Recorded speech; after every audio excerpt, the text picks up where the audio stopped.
I need to get Jan's Skype.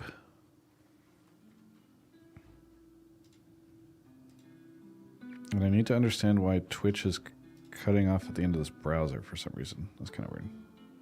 Kind of cringe. Maybe if I refresh. Let's fight and love. Thank you for the sub. Something weird. Chrome is going really weird right now. It's like cutting off at the end of the browser. How weird. How weird. How cringe. I fucking hate the cringe term, but now I'm just using it all the time. Spawncaster says, I'm in pleb calls, please move me. Well, I'm not even on the Discord yet, so. Hello? Hello. Folks, can you hear Spawn when he says hello? Saying cringe is cringe, Travis. I mean, I agree. I completely agree. I'm repeating Twitch chat back at you. I don't even know what I'm doing here. Do any of us? A little quiet. So. Okay. Alright. I think I'm all set up. I'm gonna go to the bathroom before I do this amazing show chat. Are we sure that Yeon is capable of? I mean, he's in the room literally next to you, so if you want me not, to go ask? Okay. I can ask him. I'll ask him on the way to the bathroom. Don't worry, Travis, please. I'm panicking. Don't you do anything.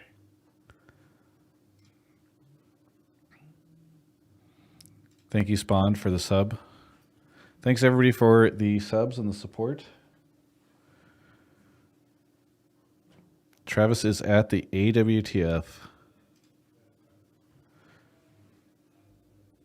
This is how far I've fallen.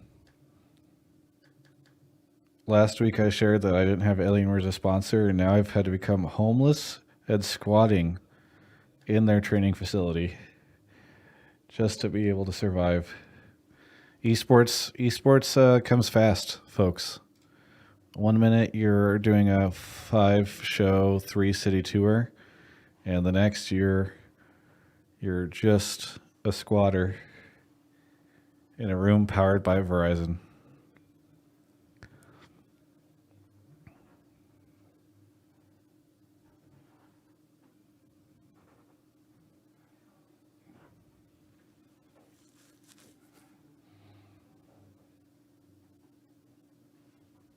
Hotline League is the perfect podcast to reheat pizza to. Wow, thank you. That's great. It's really nice to hear. Really appreciate it.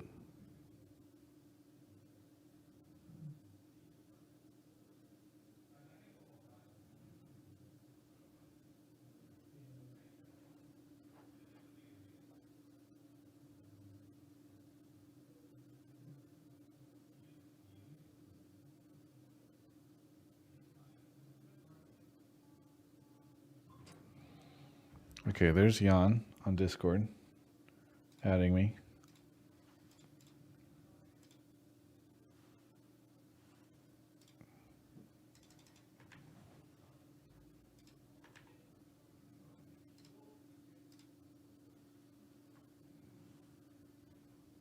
A scam train has started. Thank you, Prophet Guru and Glimmerglen, for the subs.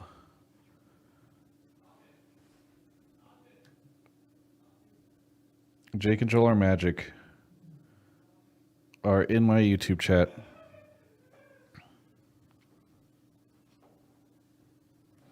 Prophet Guru, thank you for gifting a sub to Jan. I'm sure that he will cherish that forever. How did Jan end up in my Discord channel? I didn't bring him in. Somehow Spawn has privileges to drag people in. Wild.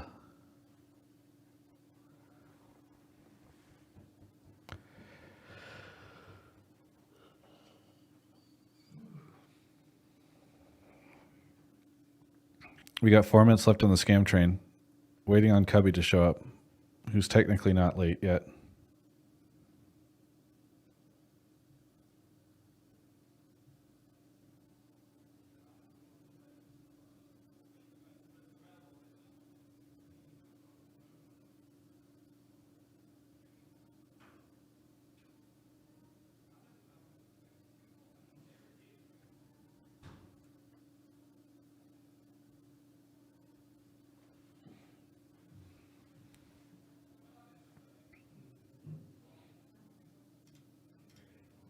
Can I be host if Cubby doesn't come back?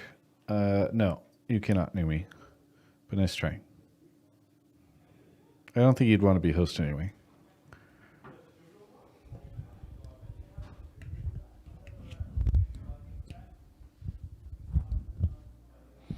We have 3 minutes left on the scam train. Will anyone sub? Or will the scam train crash? Bing bong. Thank you for the prime.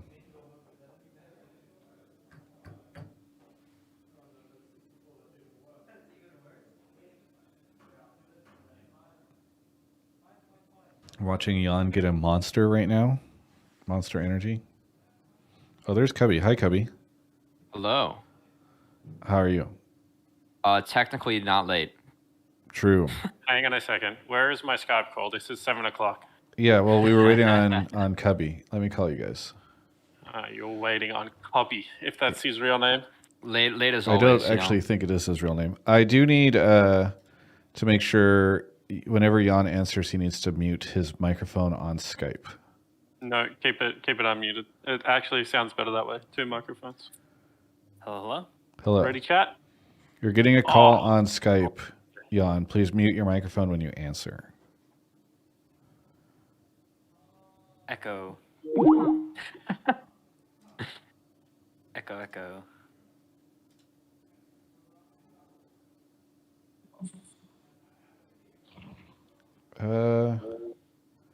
Normally Holy there's a way. shit. You guys are beautiful. Wow, look at this. What's up, guys? Good to see you. It's good to see you as well. Yeah. Normally I can shoot on XSplit the video out to Skype, but I'm not seeing the option. Travis, I don't want to say this, but ever since Mark has left the show, I felt that the professionalism has very much slipped. Slipped? Already? With Mark? I'm Already? pretty sure that's only increased. Like, Cubby was here on time, technically. Mark would have shown up 5 minutes from now. Yeah, but Mark would have had the graphic pack working and, would already Mark, have us on Mark screen. did jack shit. That dude, and it was fine, but he would just show up and do nothing else. So I don't think that the suggestion that somehow he was bringing a lot to the table other than himself, I don't think that's an accurate one. Also, I'm hearing some funny, 'cause echoing that's back. not what Mark told me. Yeah, it's me that's echoing. I'm looking at myself echoing. I Okay. was, yeah. I don't know why I'm echoing. That's a good question. How about now? Can you hear any echoing? I cannot hear any echoing. It does not. Oh, wait, it popped. It's still popping a little bit. Yeah, there's still some feedback coming through. This is what happens when you invade my office, Travis. Yeah, I'm so sorry. Ooh. ooh. I like Yawn. What are you Yawn going to land on here, adding- Yawn? Oh my god. Jan, it's Holy oh my shit. gosh. You can't say oh my god. Wait, there's a ton. I'm not pressing it. so tempted. There's all these NDI feeds that are coming in from all over the Team Liquid facility because I guess there's just like I could just pull in other cameras. I think from the facility. Wait, I need to open this in a preview window to make sure I don't do anything that's gonna cause problems. But I want to see what other camera feeds I could just randomly import into my show from here. 1 second. Oh, did I just break XSplit?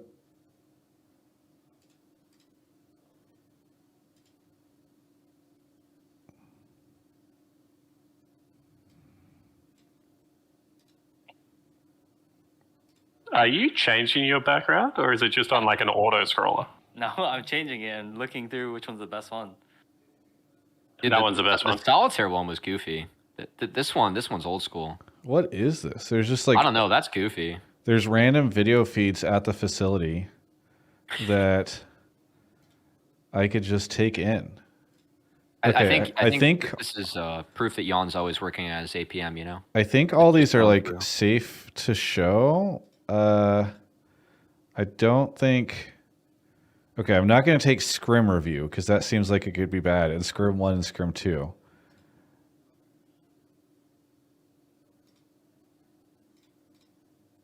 What are these? Okay, hang on. I'm gonna try. Hopefully, I'm not gonna do anything here. Let me turn on. Let me bring you all in. 1 second. What is happening here? He's just messing with his Skype shit. It's You're very hacking the professional. mainframe. It's a very Yun's professional just show. flicking from screen to screen. I'm missing out on precious gauntlet time. There we go.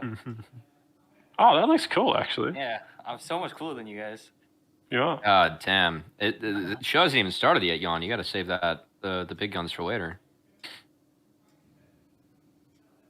Okay, let's find out. Let's find out what this random feed is from the Team Liquid network that I could take in. It's just a Honda ad. I love that there's just a Honda ad sitting on the Team Liquid network. That's like an NDI feed that I could take in just like the Skype thing. That is very funny. That's actually really funny.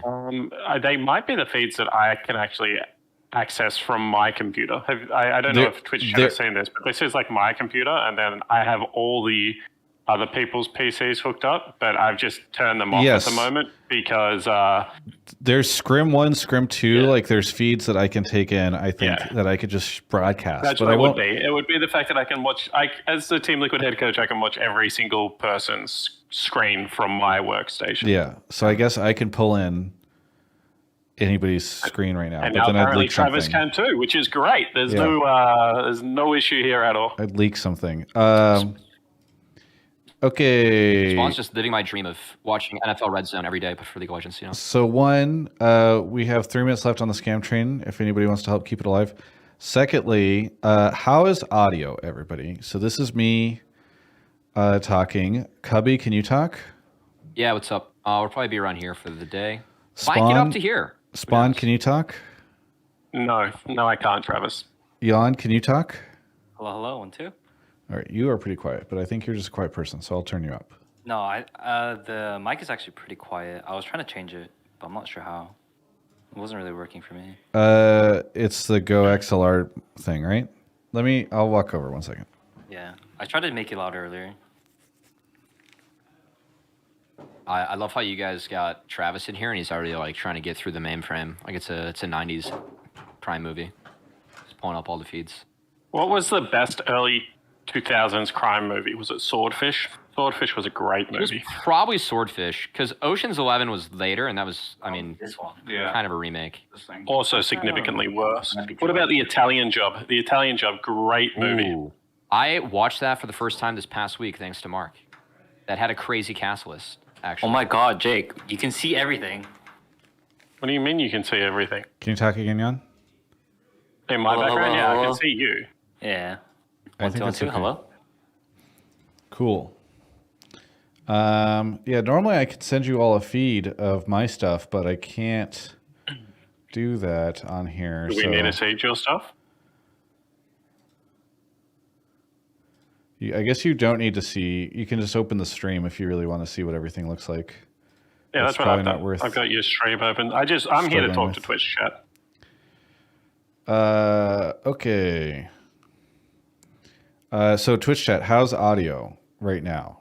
Does anybody need to? Do we need to change audio on anybody? This is me talking.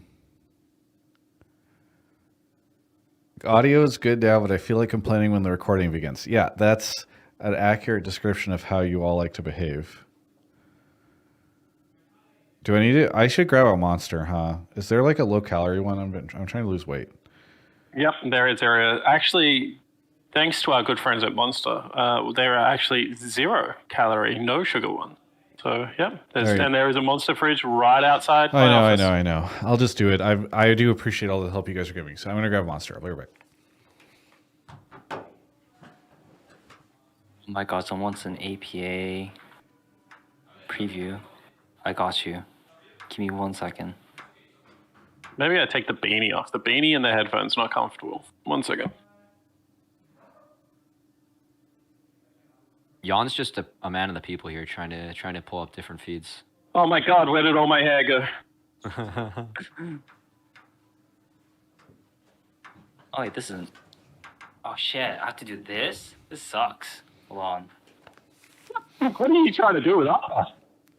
Yeah, no. Wait, what happened to Spawn's mic? I came back and now he sounds Papa, no. not as good. I don't sound as good. No, now you're fine. I think maybe when you were screaming, it was peaking. Yeah, I think it is. I think it's because I took my beanie off. The mic quality probably went down. Kevin says, sheesh, no love for YouTube chat. I know. You know why?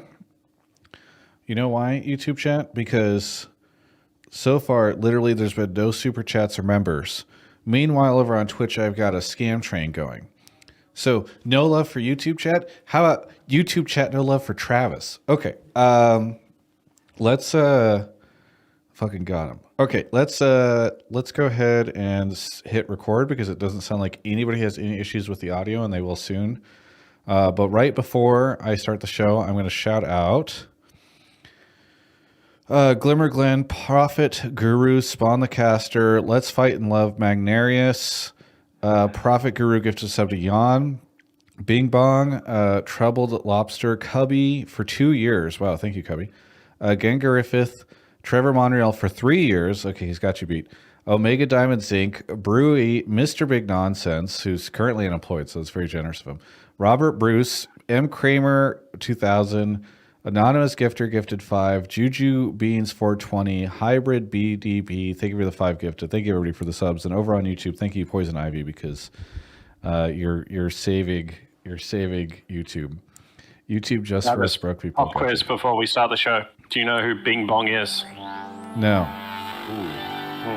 Cubby, do you know who Bing Bong No, is? I do not. I just know the phrase. That's the imaginary friend from Inside Out. Oh. Well, none of us are fathers, so I'm sure that's why you know. That's okay. not true. I'm a father. So No, that's what I'm Inside saying. Out's a The great other show. three of us don't Or know great what it movie. is because we are not fathers. John's a father as well. I'm APA's father. His kids are Tomo and Isles and Okay. Here we go. So I'm going to go ahead and hit start. Hello, everyone, and welcome to this week's episode of Hotline League Special Travis is on the Road edition. It's going to be a banger because we doubled our normal guest amount to bring you 2 guests this time. And hilariously, I guess I'll just explain this at the start. If you're listening to audio and I sound different, then you would be interested in why. And if you're watching video, then you're going to notice I look very different. Not physically, but in terms of my camera situation. And that's because I am at the Alienware training facility. And the reason I'm here is because a couple of days ago, I reached out to Spawn and said, hey, do you and Yeon want to do the show? I guess it was yesterday. I am getting some feedback through your mic again, Spawn. I reached out yesterday. I was like, hey, do you guys want to do the show? And I strategically asked him this right after he won and the team won. Still getting feedback, Spawn. And then they said yes. And then this morning I woke up and at 7 a.m. the rain, because we can't deal with rain in Los Angeles, the rain had knocked out my power and my internet.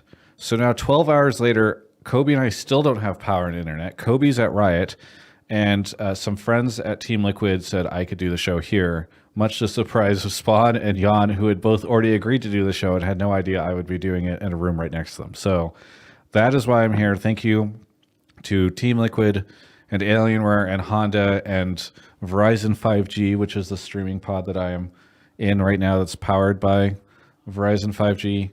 I'll just shout out all of Team Liquid's sponsors because I end up drinking a Monster. That's how much I appreciate them letting me have their space and sending their people on my show. But let me introduce my co-host for the episode today. It's Cubby. Cubby, how's it going? I would say thanks for the invite, but given all the rain, I was kind of okay having power and hanging home, as LA truly just cannot handle any rain, and it's a monsoon out there on the roads. Every road's down a river. It's great. Dude, if I would have tried to, if we didn't have the caller situation that we have to deal with, which would have been really complicated, I would have tried to just get you here, because then all 4 of us would be in the same space and we could do it in the same room rather than I'm in the room behind Spawn. Oh, you can see my hands wave and the camera behind him, and you can see his hands wave. Jan, yours show up in Spawn's. That's actually funny. You can see where all of us are through Spawn's camera. But yeah, it would have been great to have you here. How you been, Cubby? How you doing? I'm good. Let's see. I went to LCS a couple days this week. I wasn't on challengers, so I actually had a lot more time. But I was going over. I have 3 VODs to go over for LCS VOD reviews. I spent a lot of time on C9 versus IMT on my channel. So if anyone cares about that VODs, I'm gonna try and get them up to YouTube. But yeah, I just spent some time with the tape, and then honestly, it was pretty slow this weekend. We went out one night with some friends for a birthday, and that was about it. So yeah. Nice. Is there nothing else you did this weekend at all, Cubby? There's literally nothing. No, not really. No. I watched League of Legends, man. I got challengers in LCS. It must have been somebody else that hung out with me last night. Oh, right.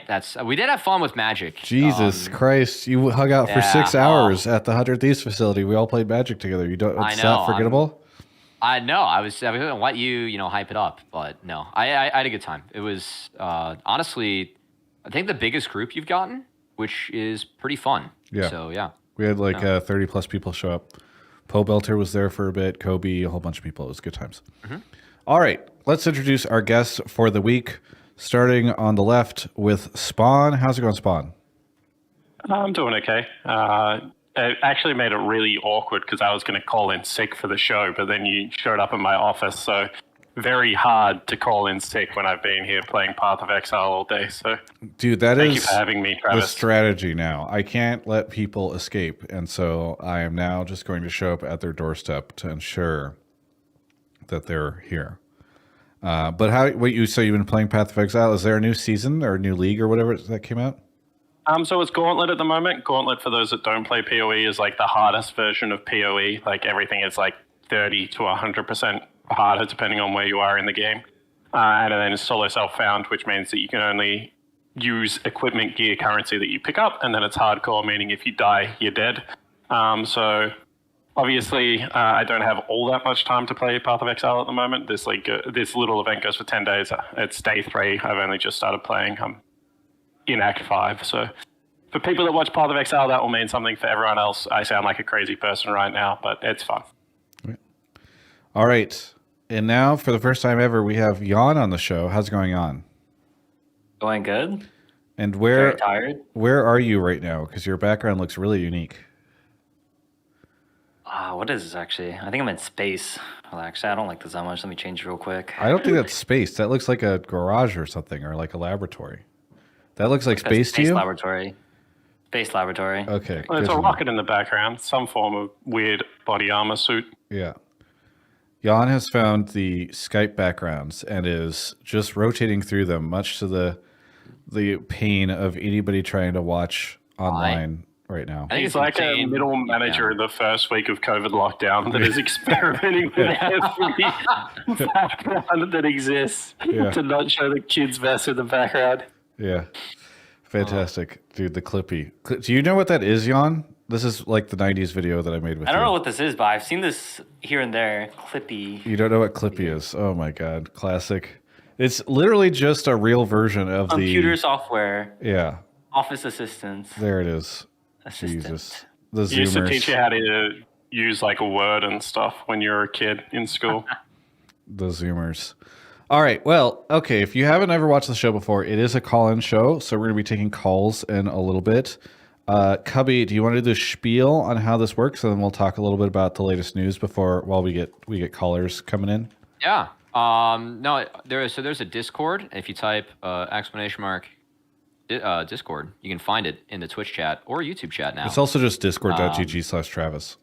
Yes, it is also discord.gg/Travis. I'll take note for next time. No, drop a take. You guys can at me in the Discord. I'm at Cubby.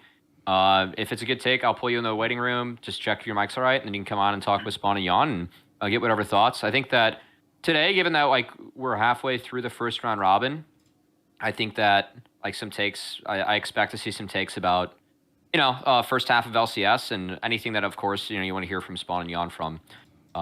Good chance to talk to them. So yeah.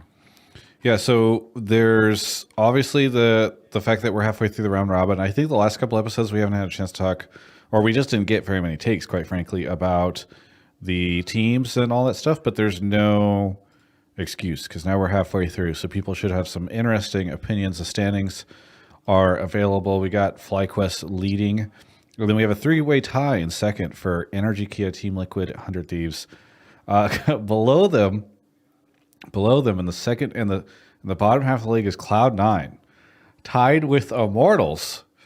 And then we have Shopify and Dignitas. So I swear to God, folks, if we do not have some good takes or good calls about the state of the league, no pun intended, then I'm going to be very disappointed in all of you. So should have a lot to talk about there. Also, by the way, as Cubby, I think, failed to mention that we have, when you join, you want to put your take in the Pleb Topics chat, or if you are a Twitch sub, and I think we're trying to figure out if we can get it to sync with YouTube as well. It might already. You should also have access to the subtopics channel, which moves a little slower, so it's a little bit easier to get onto the show if you put that in there.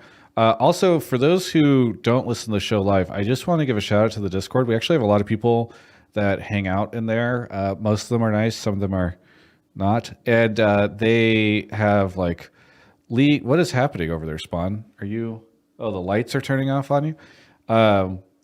They had a fantasy league in there, and then we have a Magic the Gathering chat. I'm going to Denver this weekend for DreamHack Denver, and then I'm also going to be in Chicago in 2 weeks for the Magic Con that's out there. So if you want to see me at either of those events or just talk to people about Magic, you can join the Magic channel there. So that's my plug for the Discord. But as Cubby said, we are halfway through the round robin. The other news that broke this past week is the news about there being no spring finals roadshow.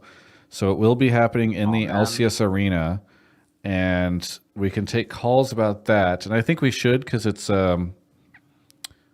pretty spicy. But I'm trying to think if there's anything else major that has happened besides the LCS games and that news in the past week. Los Angeles Clippers are kind of nearly top of the Western Conference. That's big news for me. My boy Russell Westbrook popping off, and Yamato got apparently fired today.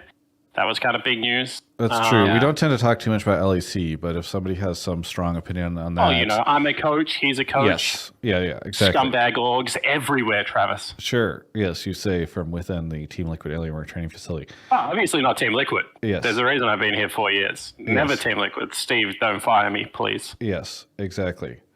Okay, so we talked about that. Anything else that I'm forgetting, chat? Or I should say chats, because there's also YouTube chat now, too. Any news from this past week that I'm forgetting? I think that might be all of it. So unless anybody else on the show can think of something, I think it's mostly been that news for the past week. So let's, we could do, while we still have some callers queuing up, Cubby, do you have any questions for Yeon or Spawn about how Team Liquid's been going so far this year? So I guess I'll start with kind of a reach. Spawn, we had a conversation like way back about, throughout the years when you've been in challengers, scenarios where you would work with LCS. And I know that, you and Yeon actually entered TL around the same time. And Yeon, like for you, was always, part of those plans. What's it kind of been like reuniting? And I'll give this one to Yeon too. But what's changed? Like, what kind of growth have you guys seen kind of like from each other in a way? Or in like how are things? Yeah, obviously being at Team Liquid, this is my 4th year now, 3 years in Academy.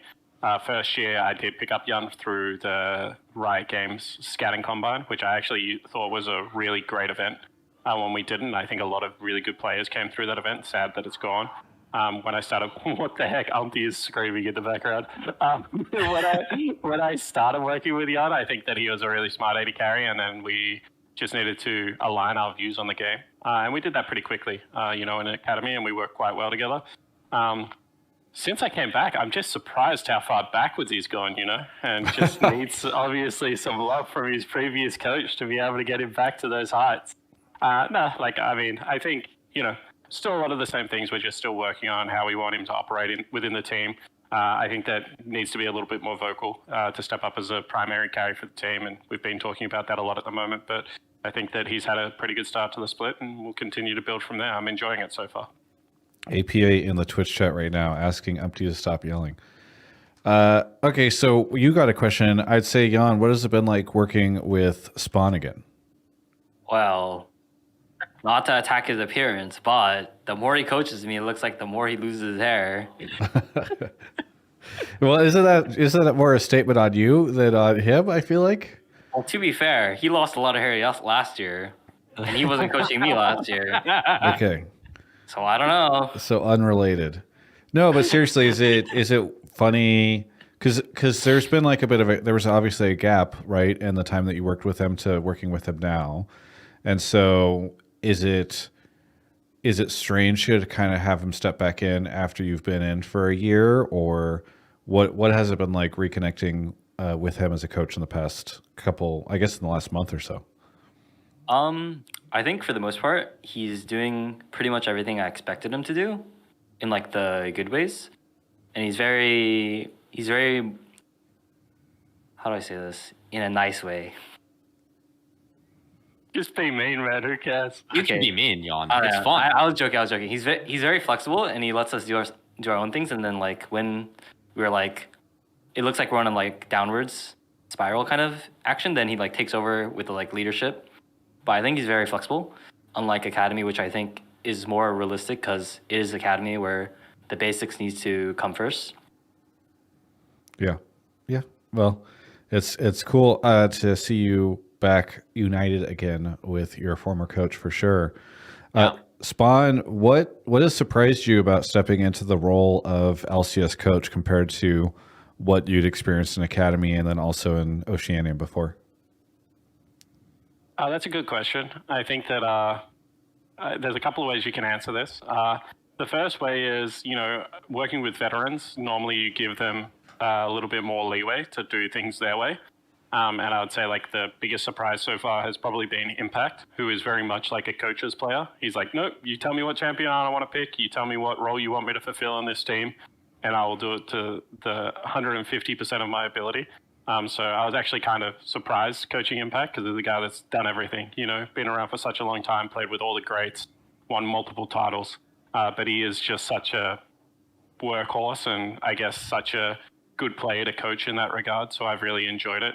I also think he gives the best feedback from a player-to-player standpoint that I've met ever within League of Legends. So I've really enjoyed that so far. And then I think that the thing that would probably surprise me is that kind of what Yun's saying. In the LCS, we like to, freestyle the game a little bit more, but then sometimes our fundamentals do slip. So the amount of fundamental coaching I've still had to do, just around base timings, keeping track of tempo, making sure that we're playing a solid macro game.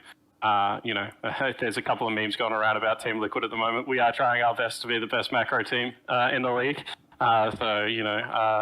I think that we're doing a pretty good job of that. So I think those would probably be my two biggest surprises so far. What about outside of the specific relations of the team? Like, I don't know if you're like, wow, these other coaches are much easier to draft against than I thought, or like those types of things. Like just in terms of stepping up into the league in general. Okay, here we go. Here's some shade. Do you know what has actually been the biggest surprise to me? What's that? Is the LCS fans.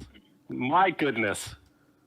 I've been around Oceania and Academy too much probably, where they're like smaller fan bases where, I would say there's a lot more positivity going.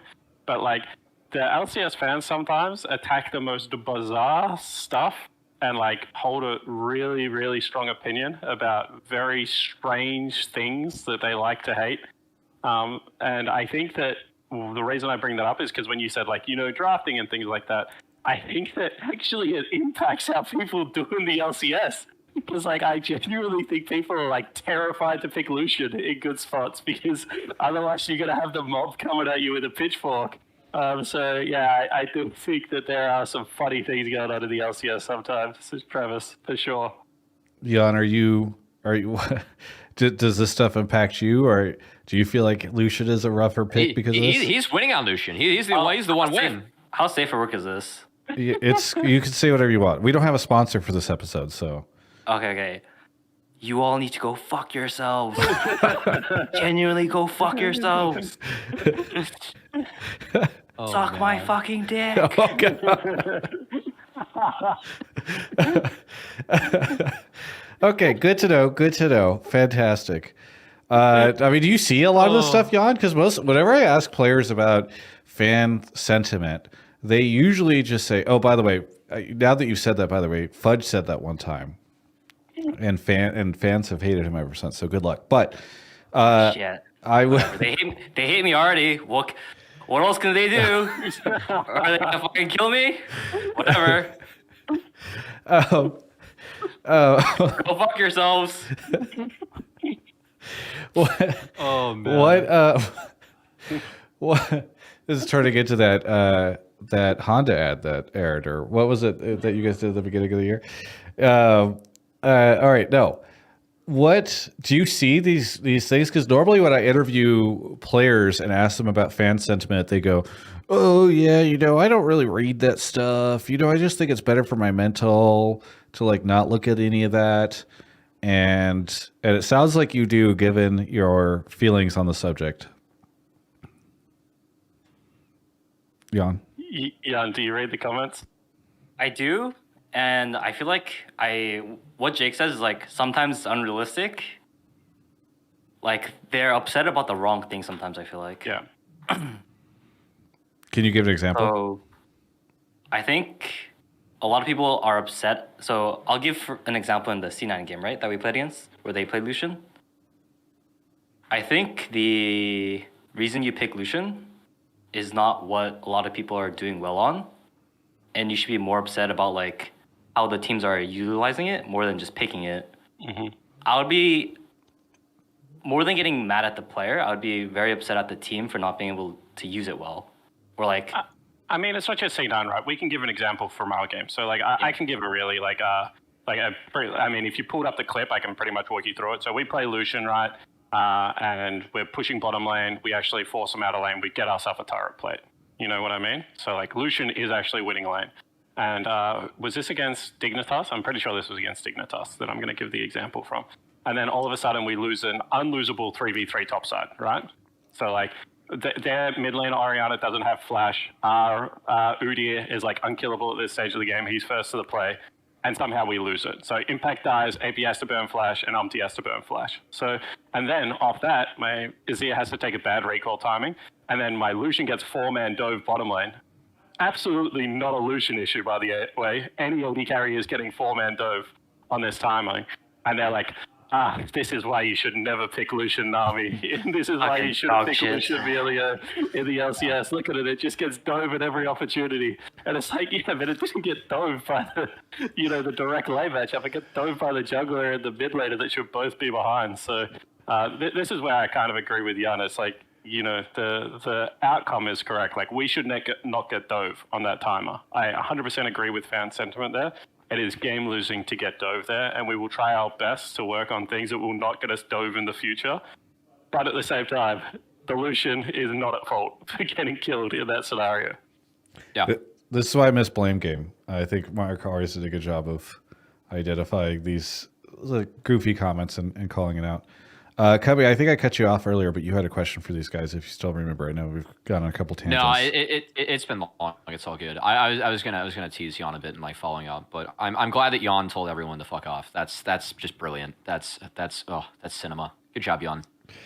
Well done. Let's see if he can do it to our callers. You want to? Should we get into the calls? I don't get to see their camera, right? I don't get to see their camera, right? You don't have to see their camera, no. That's why we use Skype. See their face. Yeah, exactly. Right. Whatever you're good, Cubby. You can go grab them. All right.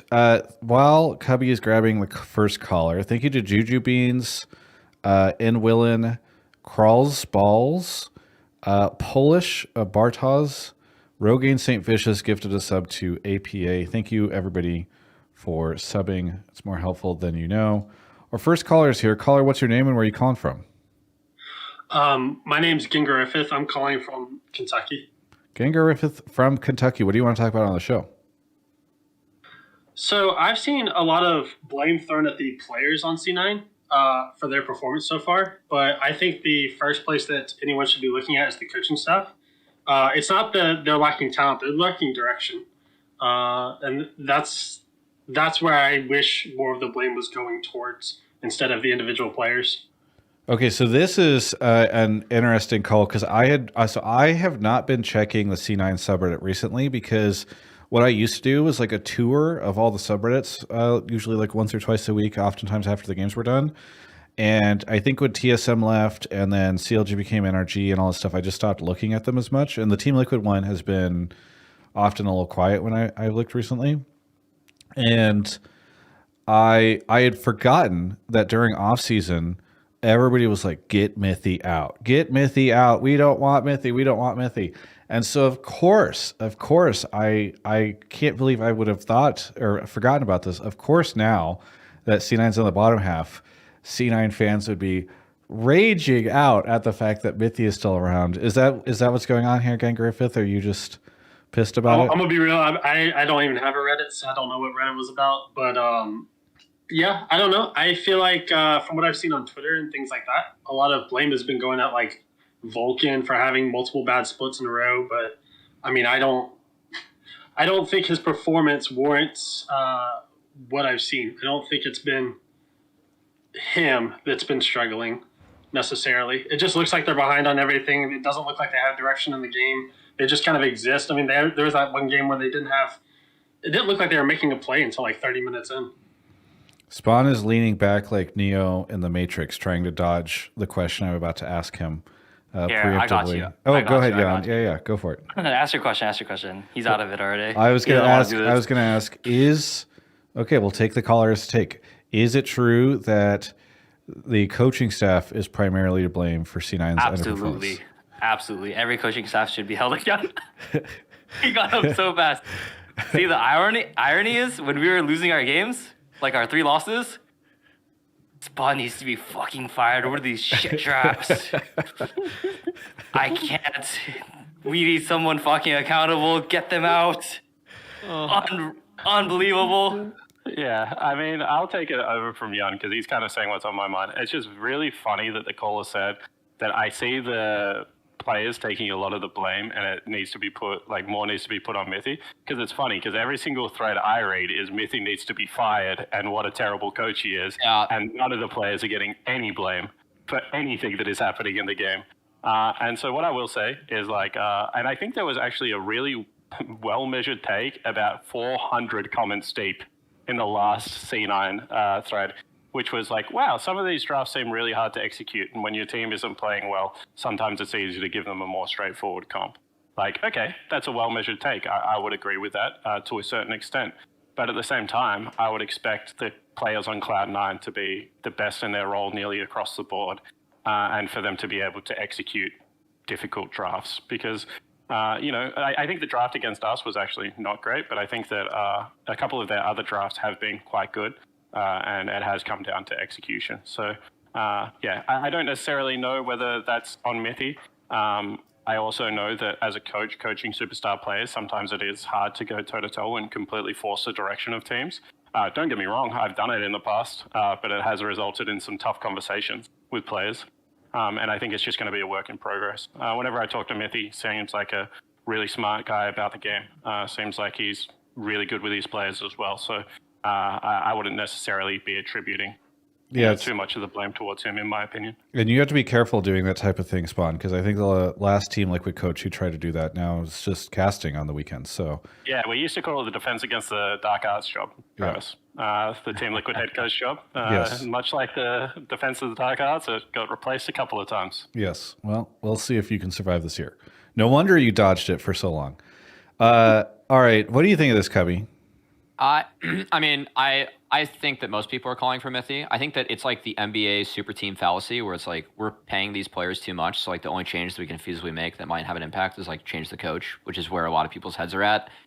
I don't agree. I'm with Spawn. I've heard a lot of players have talked to me positively about Mithy behind the scenes and like his impact.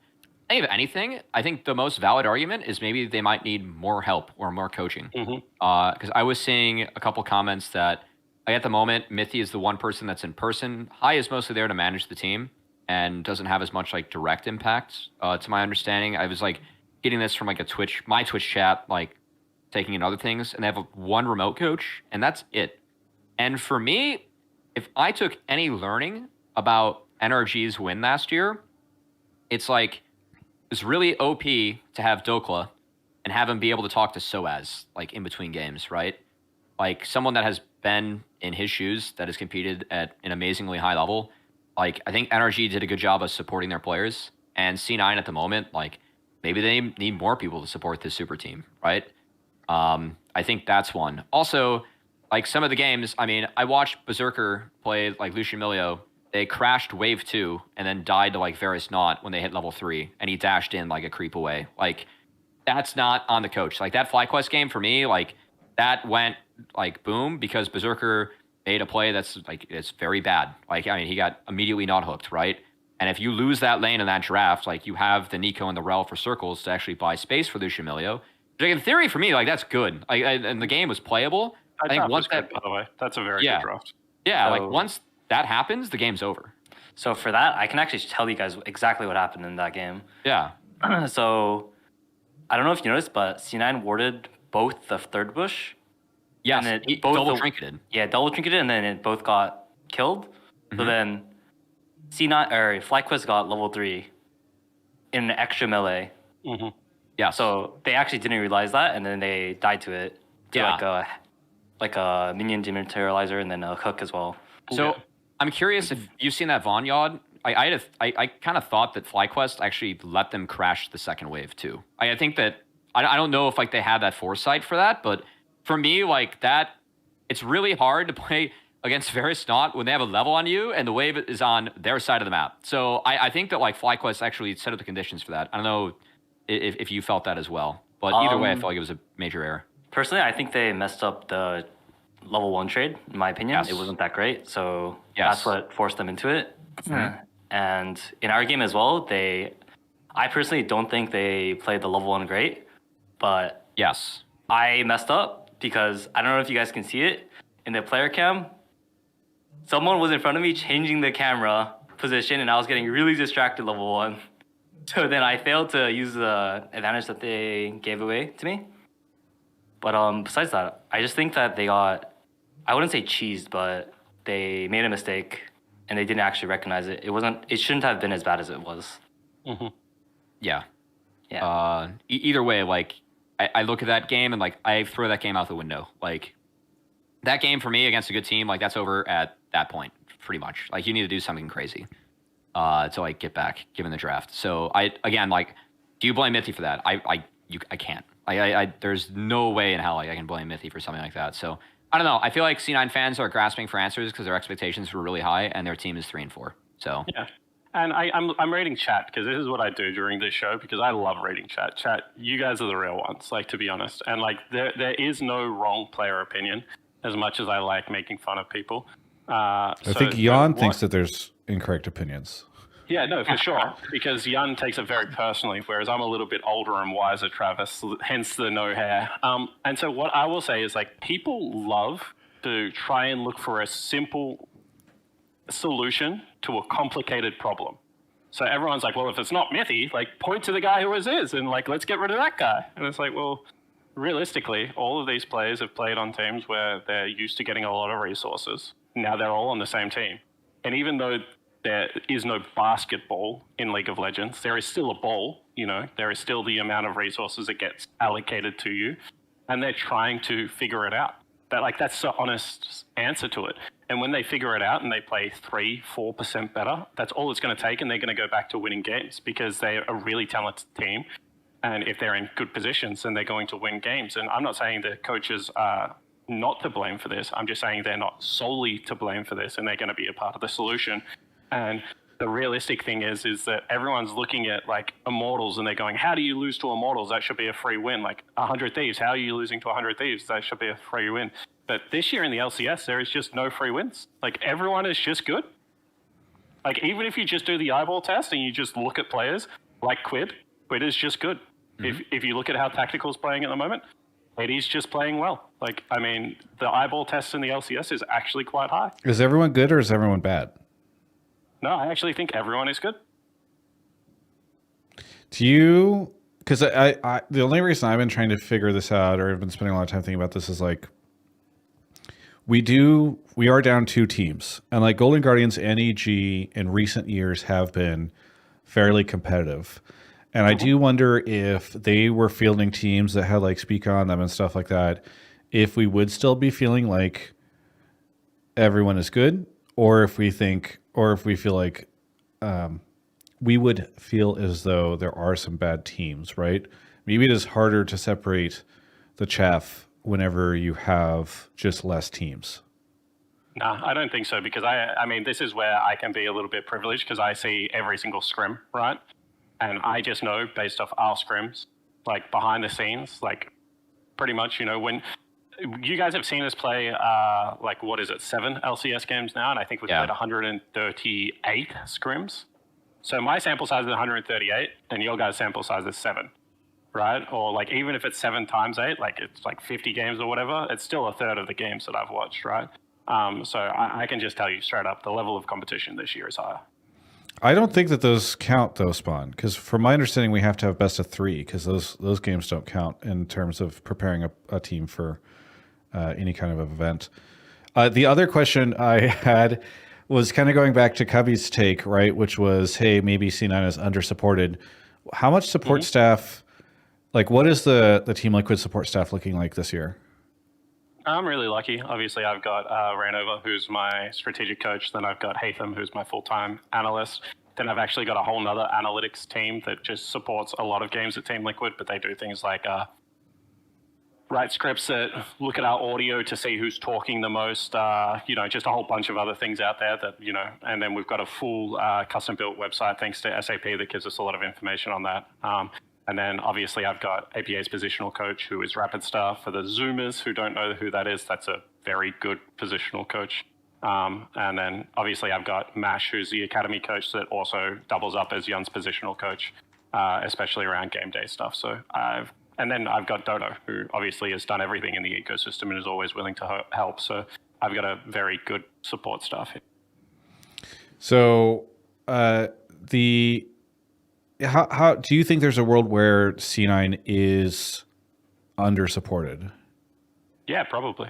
Absolutely. It's a hard job to do with one person live and one person remote. All right. It's just good to know, to think about, because I do think that the energy stuff last year, they got memed on a lot for all of that, but I think it did yield interesting results in terms of how well they were able to do. So, all right, yeah. I think that is it, unless you had some other thought, Cubby. I think it's a lot harder to make changes in the season given everyone's budget's down, and that's interesting. Also, C9 was one of the few teams that they paid a lot for some players, especially a certain one, and it's too bad that, like, if that's the staff they have, like, I think that is something where I took some warnings from NRG as well. I think it's really valuable to, like, I mean, even Yeon, like, speaking with Mash, someone that has competed on a big stage like that, like, he knows your language, right? It's valuable to have those people in the building, especially, a lot of them that can support everyone in the way. So I think if C9, like, they only have one person in the building, I think that's really tough. Yeah. So, yeah. Because it's funny, I saw whenever that conversation sparked up, Twitch chat was like, oh, these players and the coaching staff aren't yielding results. Guess you got to go spend some more money, even though you've already spent all this money on all these people. But I do think, like, infrastructure matters. And, I mean, C9, I think, would say systems matter. So, I don't know. All right. Anyway, caller, thank you so much for the call. Anything that you want to add here at the end?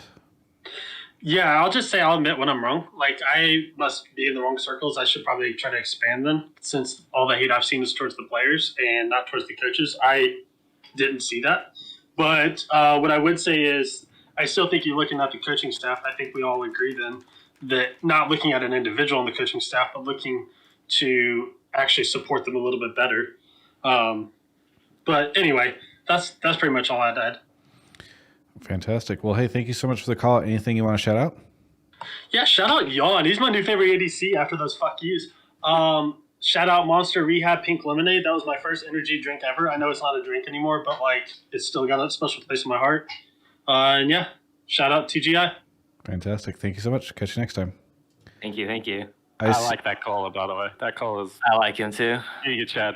I see Yeon Enero in the chat mocking me and saying that the audio is rough.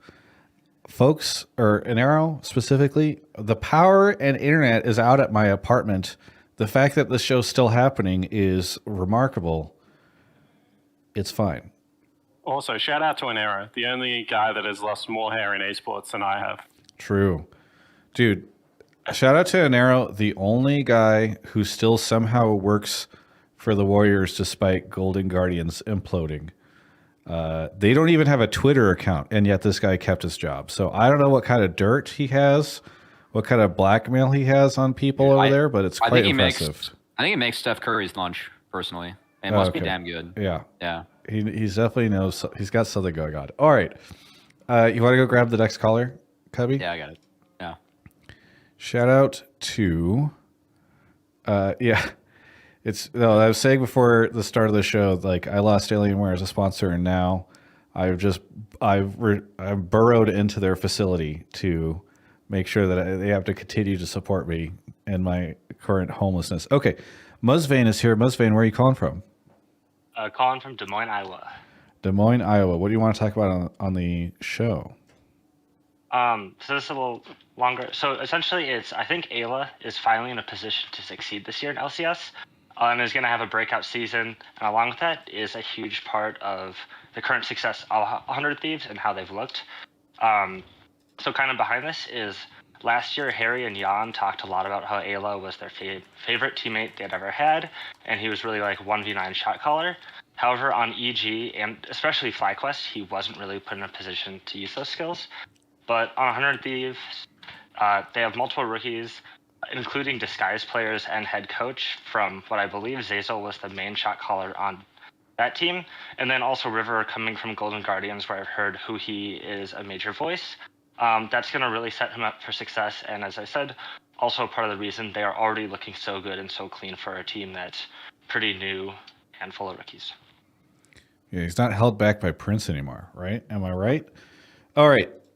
It's so funny. The microphone sensitivity is like is weird for both Yeon and Spawn, where like I will make a joke, they will both start laughing pretty hard, and none of that will come through.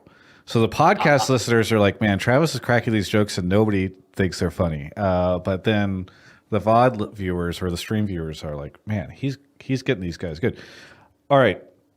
Ayla. We start off with Spawn and Yeon. Let me ask you, Cubby, what do you think of the Ayla stuff here? I don't know. I don't want to speak on what exactly is going behind the scenes with like 100 Thieves, like who's making calls and everything, but I thought it was an interesting take just because I know that like Ayla came through with Yeon and Spawn. And I do think that Ayla is like, I think he's had some strong games, some games that have been but I thought like his Senna and Milio have been really good so far this split. And I don't know, I thought that Ayla like actually was decent on EG and like it wasn't as recognized just because again, like those games were kind of flippy. So I know that everyone's kind of high on 100 Thieves given where expectations we're at right now. And yeah, there was definitely a part of the take too. You know, it must have been you had something for Yeon. You know, you wanted to ask him something about Ayla as well. Oh, I just figured this would be a good chance for you to hype up your best friend or shit talk your greatest rival. So yeah, I mean, he's nothing. I play him this week, he's nothing. Maybe next week he'll be something, but this week he's nothing. Like you said on EG, I think some games he played pretty well, but I would say most of the credit probably went to Jojupyeon because like that's who is like the star player of their team. And I think Jojupyeon did pretty well on EG, but I think sometimes they played around him a lot, but everyone was like, wow, Jojupyeon is so good, you know? So I think even if he did well, most like the praise would go to Jojupyeon over Ayla. All right. What do you think, Spawn? I mean, Yeon's not going to say it. I'll say it. We both really enjoyed working with Ayla, obviously. He was really integral to the back-to-back championships we won on TLA back in the day. Obviously, I think that he has a really great mind for the game because I taught him most of what he does in the game. So I'm a little bit biased there. But what I will say is like insanely coachable. I think that both Golden Glue and Spooks would really enjoy coaching him at the moment. He's insanely flexible. He reached Challenger in Korea, like playing center, support, and plays 80 carry to Challenger nearly every year. And then he's one of the best melee players in the league as well. I mean, Core speaks highly of him historically, which obviously means a lot to the fans as well. So, I mean, I think he's always been a little bit slept on. I think he's always kind of been a good player. And I think that, still someone that I'm really proud to have coached, and I'm sure someone Jan would call a good friend when he's not playing him on the weekend. So I'm really happy that you're giving him some love because he's a great kid. Okay, let me ask you this. I'll force you guys to take the other side of it. What would stop Ayla from having his breakout year this year? If he doesn't, if things don't go well, why is that? And it doesn't necessarily need to be dog on him, right? But like, what are the circumstances where that might end up not panning out for him? I mean, I think the team's young. I like that. That could like be a factor moving forward. I don't know what do you got, Jan? Yeah, I was gonna say that their team is pretty new and they have to learn their basics. Like Sniper, Meech, and I don't consider Quid a rookie, but like he's probably very shy. I've actually communicated with him in like CQ in Korean on purpose. So here, I'll give you a story. It was like me, Quid, Armeo, CoreJJ, and Castle, right? And I wanted to be an asshole to Armeo, right? So I was like, I'm gonna make you feel how APA felt the entirety of last split. And I just used Korean all four of us just started using Korean, and Quid was very like, he talked like more of a Chad, but I think in English he's like more so very quiet is my like understanding, I feel like. So that was one thing. He's very shy. So I would consider him like a very quiet type of person. And I also think rookies would not speak that much, like they're 80 carry and top. So Ayla will definitely have to like have a bigger role in the team. Yeah, that's what I would say. I would say, oh my goodness, as I go back into the dark. I would say the thing that would stop him from breaking out, Travis, is one of two things. Is if people on his team slack off, he's going to get very frustrated because that's just the kind of person Bill is. He likes hard workers, and if you don't work hard, then he holds you accountable to that. And sometimes people don't like being held accountable. And then I would say the second thing is that sometimes when you are expected to carry a lot of the shot calling and a lot of the macro thing, then you kind of lose your own personal form because too much of your job is to like, you're playing StarCraft when you should be playing League of Legends. Yeah. All right. Well, there we go. I think, Musvane, hopefully that answers all of your questions. Does it? Yeah, I think I hit everything. Anything you want to shout out before we go on to our next caller? Yeah, shout out to you, Travis, for continuing to put out all this content, really highlighting players this year. Shout out to Cubby for bringing a lot of attention to the NACL. I know just from interacting or seeing you here, it's made me watch a lot more of their games. And then shout out to Jan for, I think, being a lot more comfortable on camera, and then especially being willing to make these appearances when kind of community can be pretty rough. It's pretty easy to kind of lock yourself away. So great to have you here, and shout out to the Duckmo guys who are watching right now. Yeah. Big shout out. I agree with you especially on the Jan front, because I do appreciate you being down to come on the show, Jan, because there once was a time when I had a show called State of the League where I could get 3 different pro players on every week. And now Riot just forces them to stick around and do that exact same show. Musvane, thank you so much for the call. We'll catch you next time. I'm just saying, if Spawn wasn't here, I might not be here. Yeah, I mean, it worked out really. That is completely fine. I do think one of the things I want to do with the show, like Pros has inspired me to try to get multiple guests on the show every week. Sometimes it's hard to get one guest just because people are like, I understand it. You all have only usually one day off a week. How many times do people want to spend the evening of that on the show? And so getting 2 people on is always tough, but I do want to see if I can just push more for that type of thing. So, very, very good though. I do appreciate it. All right, let's see. You want to go grab the next caller, Cubby?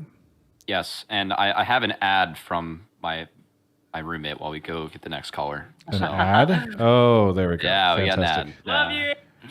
Hi. Rafa with the Jan is my goat sign for those that Rafa is my goat. can't see. Ripafel, thank you for the sub. Disco Cisco, Guest Monster, Scrap, Jedstar, sorry. War of Ann Sons, Bowen with 1,000 bits. Very generous of you. Thank you, everybody. And then Steven hit me with a donation of $50. So thank you for your support. Helps me continue to pay Cubby and a portion of my bills. We got Davis here. Davis, where are you calling from? Hi, I'm calling from Connecticut. Connecticut. What do you want to talk about on the show?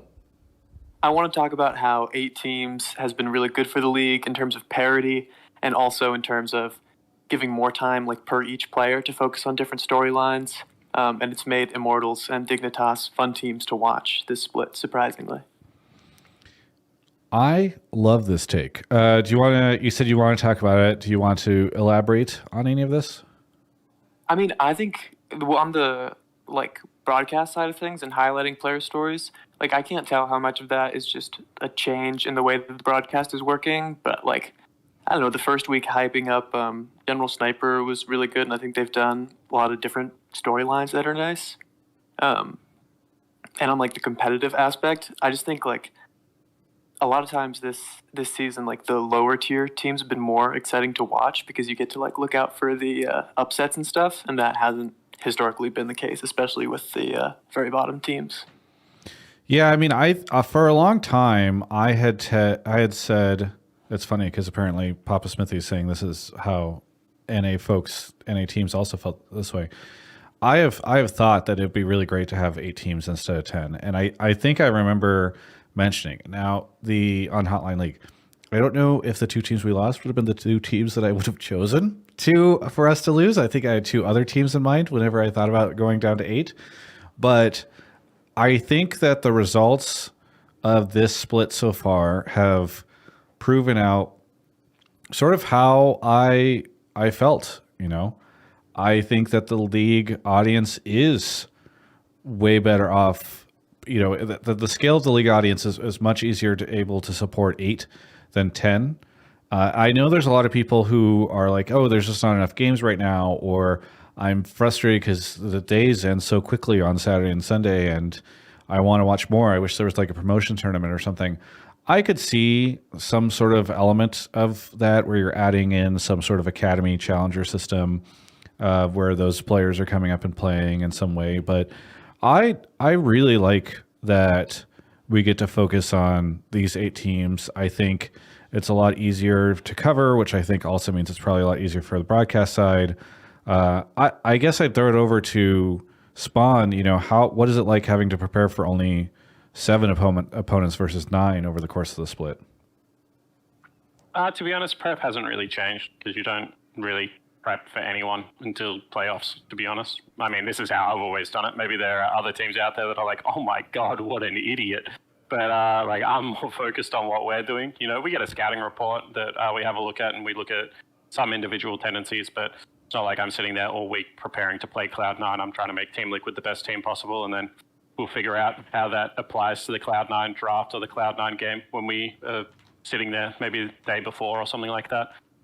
What I will say, however, is as a shoutcaster, we did similar things in the OPL, and I really enjoyed it. I think reducing scope, focusing on positive storylines, making sure that you actually have 110% of your energy available to be able to give the best broadcast available to a limited amount of times was really, really good. And I think that the LCS is benefiting a lot from it right now. So I'm glad that people are positive about it because I'm really positive about it.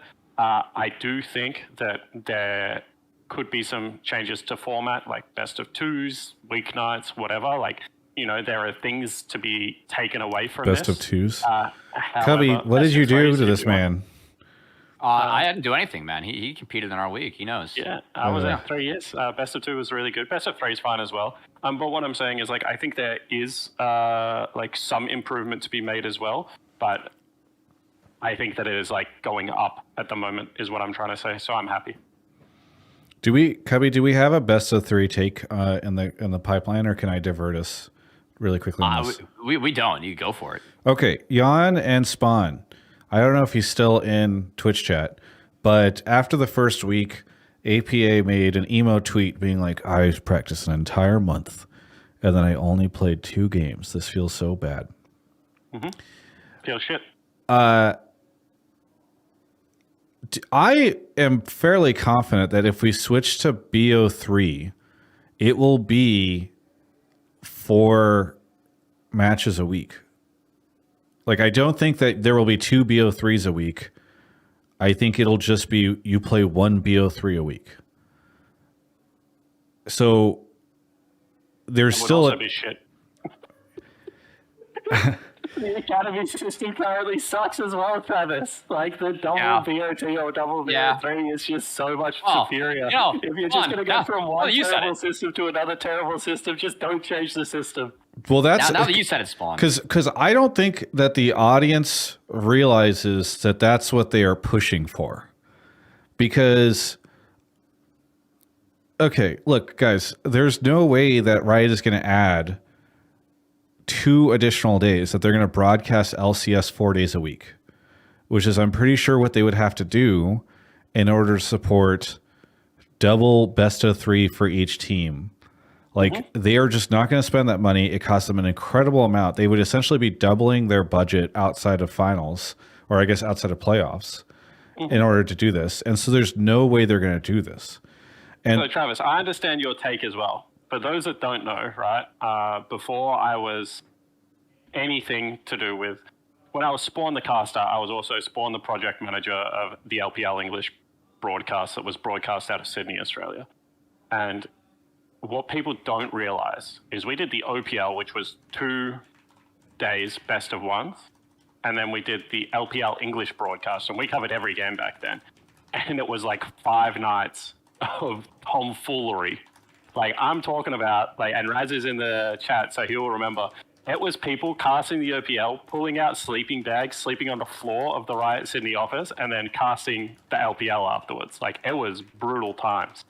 So I get, like, how hard it is to cover multiple days. I don't think it's going to happen, but what I am saying is that when we ask for best of 3s, we're not asking, the players and the coaches aren't asking for 1 best of 3 a week. They're asking for 2 best of 3s a week, to make sure that when you make a mistake like Berserker and Vulcan made in a game, it doesn't cost you the whole day. It just costs you game 1 of that whole day. That's what we're asking for.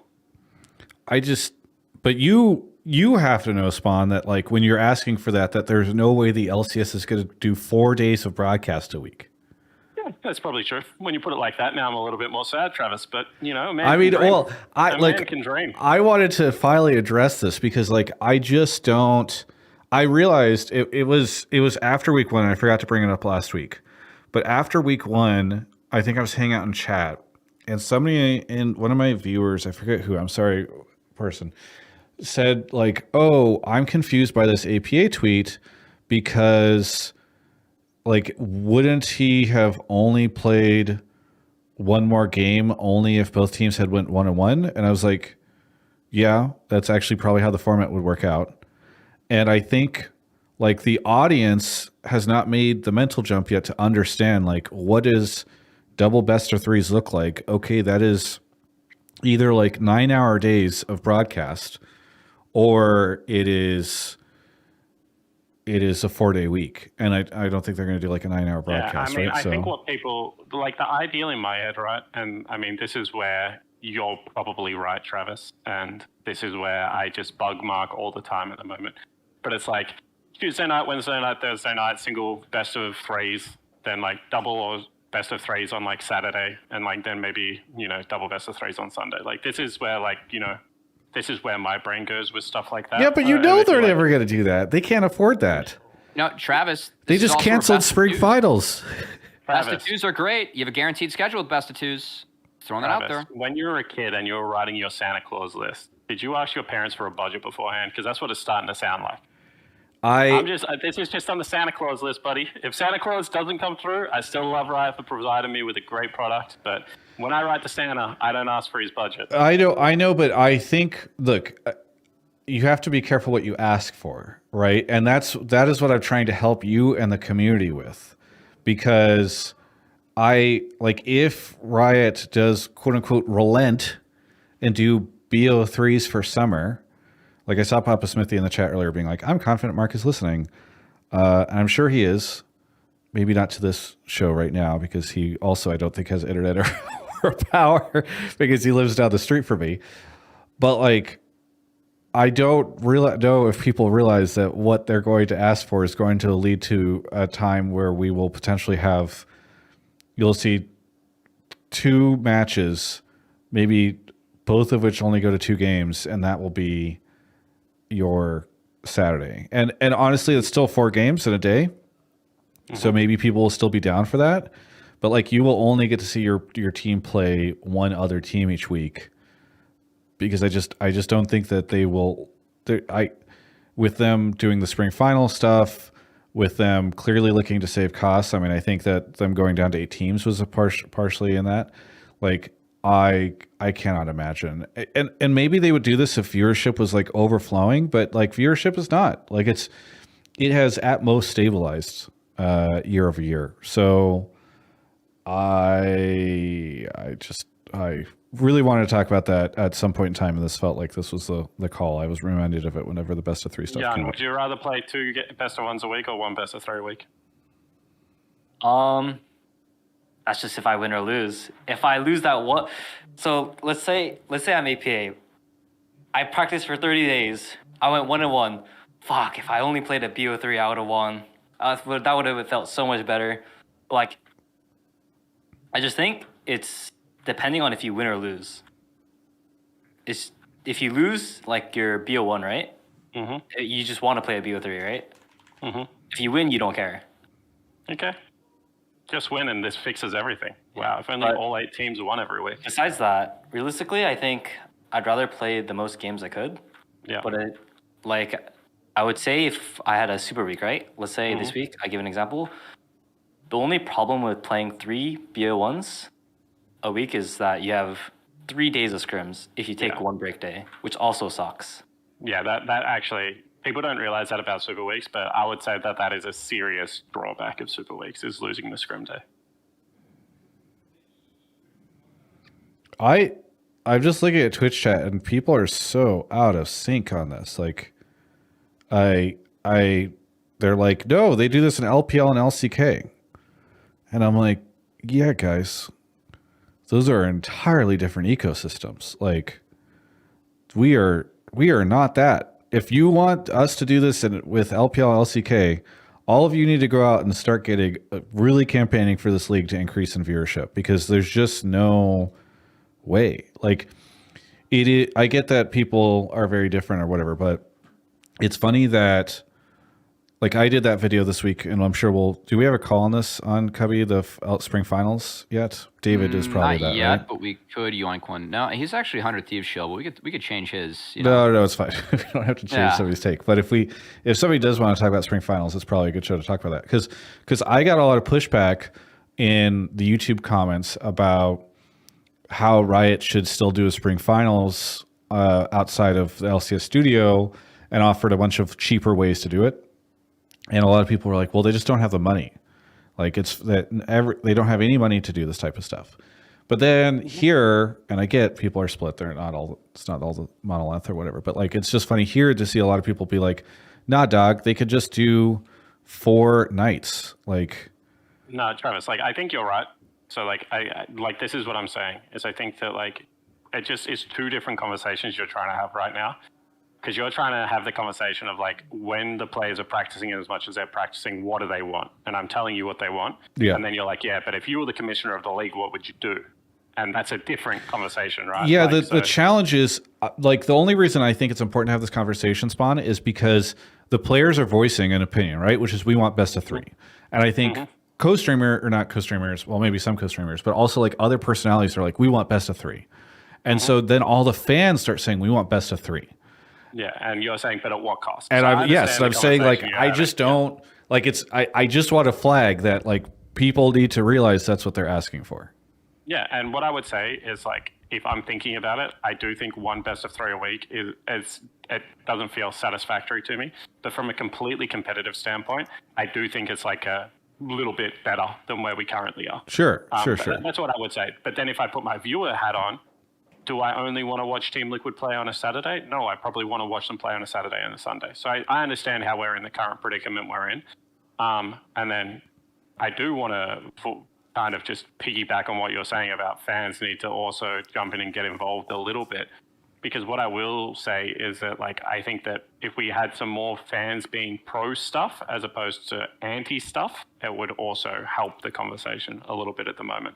Because, like, I like the conversation of, I want best of 3s, because I would love to see this, like, you know, I would love to see C9 play TL again and see whether C9 can get a better draft and actually win, and whether it all was draft out. I think that's like a really fun conversation.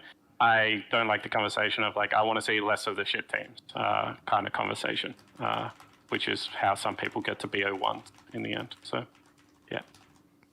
Different take again, is what it is. We've gone all over the place. Davis, I'm sorry. We started off with 8 teams that are great and went on a huge BO3 tangent. But anything you want to bring us back to, or any points you felt we missed, Davis? Well, Spawn kind of brought us back at the end there with not wanting to see the shit teams. And my take was that there aren't shit teams because there are only 8. And if you wanted to talk about this, I wanted to respond to your comment that like you wish that these teams that left the league were instead Dig and Immortals. I didn't say that. I said there were the 2 teams that left were not the 2 teams I would like to have seen left, and there were 2 other teams that maybe I would have liked to see leave. I didn't say any names, Davis. I said no names. That makes a lot of sense. It could have been anybody. Immortals. Yeah. Well, Sorry, continue. I was thinking one of the advantages of having those teams in the league is that they keep on fielding these import players, which I know you don't like, but I kind of wanted to ask Yeon, because as a viewer, I think it can be fun to see North American talent go up against these like international players during the regular season. And if like as a player you have that experience at all, or like your teammates do, you know, does APA like feel good about beating down on Mask? You know, if that like, is that something you experience? So me personally, I don't really know. So you know how Prince came over last year, right? And like a lot of people had very hype for him. I'll give him an example. I didn't really know who Prince was. Like, I don't really look at the names and pay attention to many people. So I'm not the best person to ask that. But I will say, if they are known for being good, it would probably feel good to beat them. If that kind of answers your question. If it was someone like who hasn't been like recognized yet, maybe I'd be like somewhat of like, even if they were an import. Fair enough. Yeah. Thanks so much for the call, Davis. Anything you want to shout out? The last caller kind of took my shout out. You did a great job putting this show together, Travis, and good luck in the gauntlet, Spawn. Thank you very much. Thanks so much for the call. All right, we're going to take a quick break really quickly to talk about our sponsor for the evening. Our sponsor is none other than you. Yes, you, dear viewer. You can support the show and sponsor the show, and I will shout you out, especially if you're here live. There is Numi's over in Twitch chat. I think she'll probably do it in YouTube as well. A link to the TGI support link tree, and supporting through there is super great until we find our next wonderful brand partner to help make sure that I can afford very expensive Los Angeles rent. You don't want Kobe to get evicted, and he will if I stop paying rent. Because imagine everybody loves Kobe as a caster, but what if he can't cast anymore because he doesn't have a home? And he won't have a home because I got evicted with him because I couldn't pay rent. Damn, so, Travis ain't fucking around. Yeah, exactly. So I just want to say, like, wouldn't it be a pity if Kobe, everyone's favorite caster, was homeless? I don't want to say my favorite caster. That I have really care what happens to Sam. a blackmail or hostage situation going on here, but I'm just saying it sure would be great if you sent a Prime sub to the Twitch channel. If you're watching the VOD, there is a support link in there. I think we have one over on Spotify as well, and maybe on some other podcast platforms. You can always check. But doing supporting through that link is actually very helpful. There's a bunch of random different options there that you can choose to get through, and including even becoming a YouTube member. And if you do become a YouTube member, you can do so for as low as $2.99. You get early access to videos that have not gone live yet. So that is a very cool way to do that. But anyway, Papa Smithy says, Travis's scenario seems to have escalated quickly. Listen, I'm just saying Kobe is a great caster, and we don't want to lose him from the league scene. Thanks so much to all of you for sponsoring the show, and we will shout you out next time. I appreciate your support. All right, let's go grab the next caller. All right. Thank you to Corbin, Don Nardo, Jake Tronic, Queen, Shavul, and Chill Circle, who in the YouTube chat says, "Go get a real job. UPS pays 6 figures, Travis." And again, without support from people who say things like that, I wouldn't be able to do the show. King with 2 G's. Thank you for the Prime. Really appreciate it. David is here. David, where are you calling from? Jersey City, New Jersey. How you guys doing? Pretty good. How are you? Oh, I'm fantastic. Fantastic. What do you want to talk about on the show? As much as I would love to bug you about road shows and everything else there, I've turned a new leaf, and Dude, we are turning a take. David, really quickly. What I heard about the roadshow thing, the first thing I did was message Mark and be like, "Wow, David's gonna fucking hate you." He called it to Hotline League and used to say there should be a roadshow every other week with the LCS, and Mark brings the roadshow count down 50% in his first year as commissioner. But anyway, sorry. Go ahead and put your take. My take is, how about them thieves, baby? Do you know how many people were putting us 8th place at the beginning of spring that we wouldn't be able to develop in time? I'll list a few names for you. Pastry Time, Rafa. I've got a whole list ready for the end of the split if the time comes. I'm on there too. You didn't explicitly put them 8th, so I didn't. Yeah, they were 8th. Yeah. They were higher up on. You kind of put them in a group of their own. So I gave you some slack there just to not, piss off the new host and try and get on your good side. But 8th place from most people. And yet we're second. I get by technicality because the order is listed in terms of numbers down to letters. I fully understand that point. But the rookies are looking comfortable. They're learning. They're growing. The players that we were worried about, like Ayla and Quid, are stepping up massively and proving the speculation wrong. River, God bless that man. It is so nice to have him on our side rather than getting screwed by him every single time. And our coaching staff is just crushing it. So I just wanted to say, how about them thieves, baby? It's not too late to hop on the hype train if anybody wants to join it. Ride it into eternity. And I heard Yeon talking a little bit of crap earlier, to which I would say, just remember what your record is against 100 Thieves this split. Just saying, I also put them 8th until I lost to them. Yeah, baby. I mean, they're not 8th, but aren't they middle of the pack, David? I would say second if you look at the standings. So when I go to lolliesports.com/standings, and I don't know why, because it doesn't make sense alphabetically, I guess they just ignore the number at the start, but they are in the 4th spot on that list. If I open up Twitter and pull up the LCS's tweet, they're second on that list. Thank you very much. Okay. They also are above us. So for anyone, I'm actually a realist. We are 4th at the moment because we don't have head-to-head against NRG or 100 Thieves. So we should be below them. There is no 3-way tie. If tiebreakers happen right now, we lose the tiebreaker. We're not in the group. All right. Well, I thought I booked a second place team on this show, but now I realized that I booked a 4th place team. So it's You did. unfortunate. It's just for the memes, Yeah, exactly. Team Liquid 4th. All right. So 100 Thieves hype. Is it too early, Cubby? The one thing I'll say is I think that they're, given what team expectation was and where they're at, I think that they have the biggest gap, and a positive gap in favor of. Oh, you said positive gap. I was about to say I think Cloud9 is the biggest gap, but yes, positive gap. And I want to give Quid a lot of credit, as he was someone that was new to the space. He was thrown into the fire last year as his visa was late.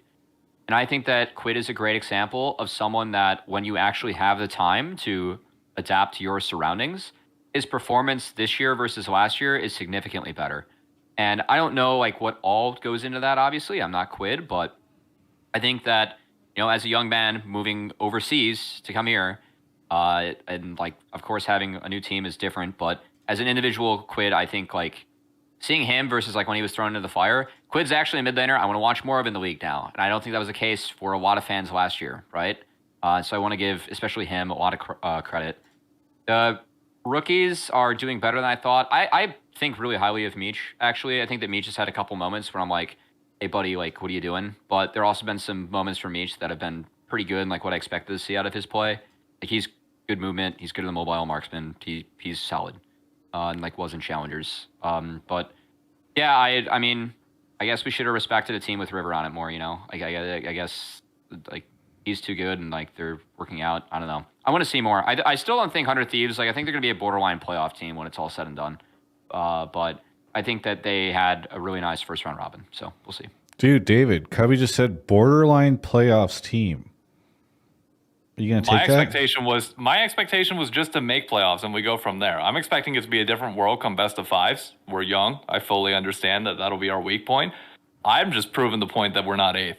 That's all that I cared about more than anything else. Well, you call in, you hype them celebrate up. the small wins. The prior call and Spawn was just about we want to see more positivity, and I'm out here praising anything but eighth, and you're giving me shit. Come on now. I'm just saying. This is what teams should be like. By the way, this is what fans should be like. Like, yes. So I'm a huge. I'll give this example. I'm a huge Russell Westbrook fan. Anyone that follows me knows that I love Russell Westbrook. And when he was on the Washington Wizards, it was like, I just wanted to make playoffs. You know, I wanted to like turn around, carry a couple of games. Like I really appreciate this. I really appreciate this refreshing perspective actually from a League of Legends fan. Like all of a sudden it's not like, what? My team isn't first? Well, fuck this team. I've never supported them ever again. Where's the next bandwagon for me to jump on? You know. So shout out to David. This is a good take. I like it. I think when I was a caster, I used to have good, could be good, bad, and then I came up with a new category, and then I used to take them out of the bad category. I'll put them in the not that bad. You know, they're not good yet, but they're not that bad. And I would say that for me as a coach, 100 Thieves have definitely moved solidly into the not that bad category. Yeon, why is 100T not 8th place? Personally, I feel like their concept of we're playing together as a team. So I would say their drafts are very good, in my opinion. I think it supports the players very well. I think they all are. I would assume they're happy with their drafts because it looks like, in my opinion, I would say it fits them very well. The only person I would say does not fit that much is probably Meech. I would be expecting Meech to be more on a hyperscaling champion, like a hyperscaling teamfight champion, but it seems like he's playing less of those, minus one game of Aphelios. But I think for the most part, everyone on 100 Thieves is playing what they're good at, and their drafts are also well balanced. I think they just have a very good direction of how to play together. I do want to chip in on what Yeon's talking about with his peer and Meech, in the sense that Meech was very good at the immobile marksman. I think that coming into the league, he has good spacing and good ideas how to play out fights with those.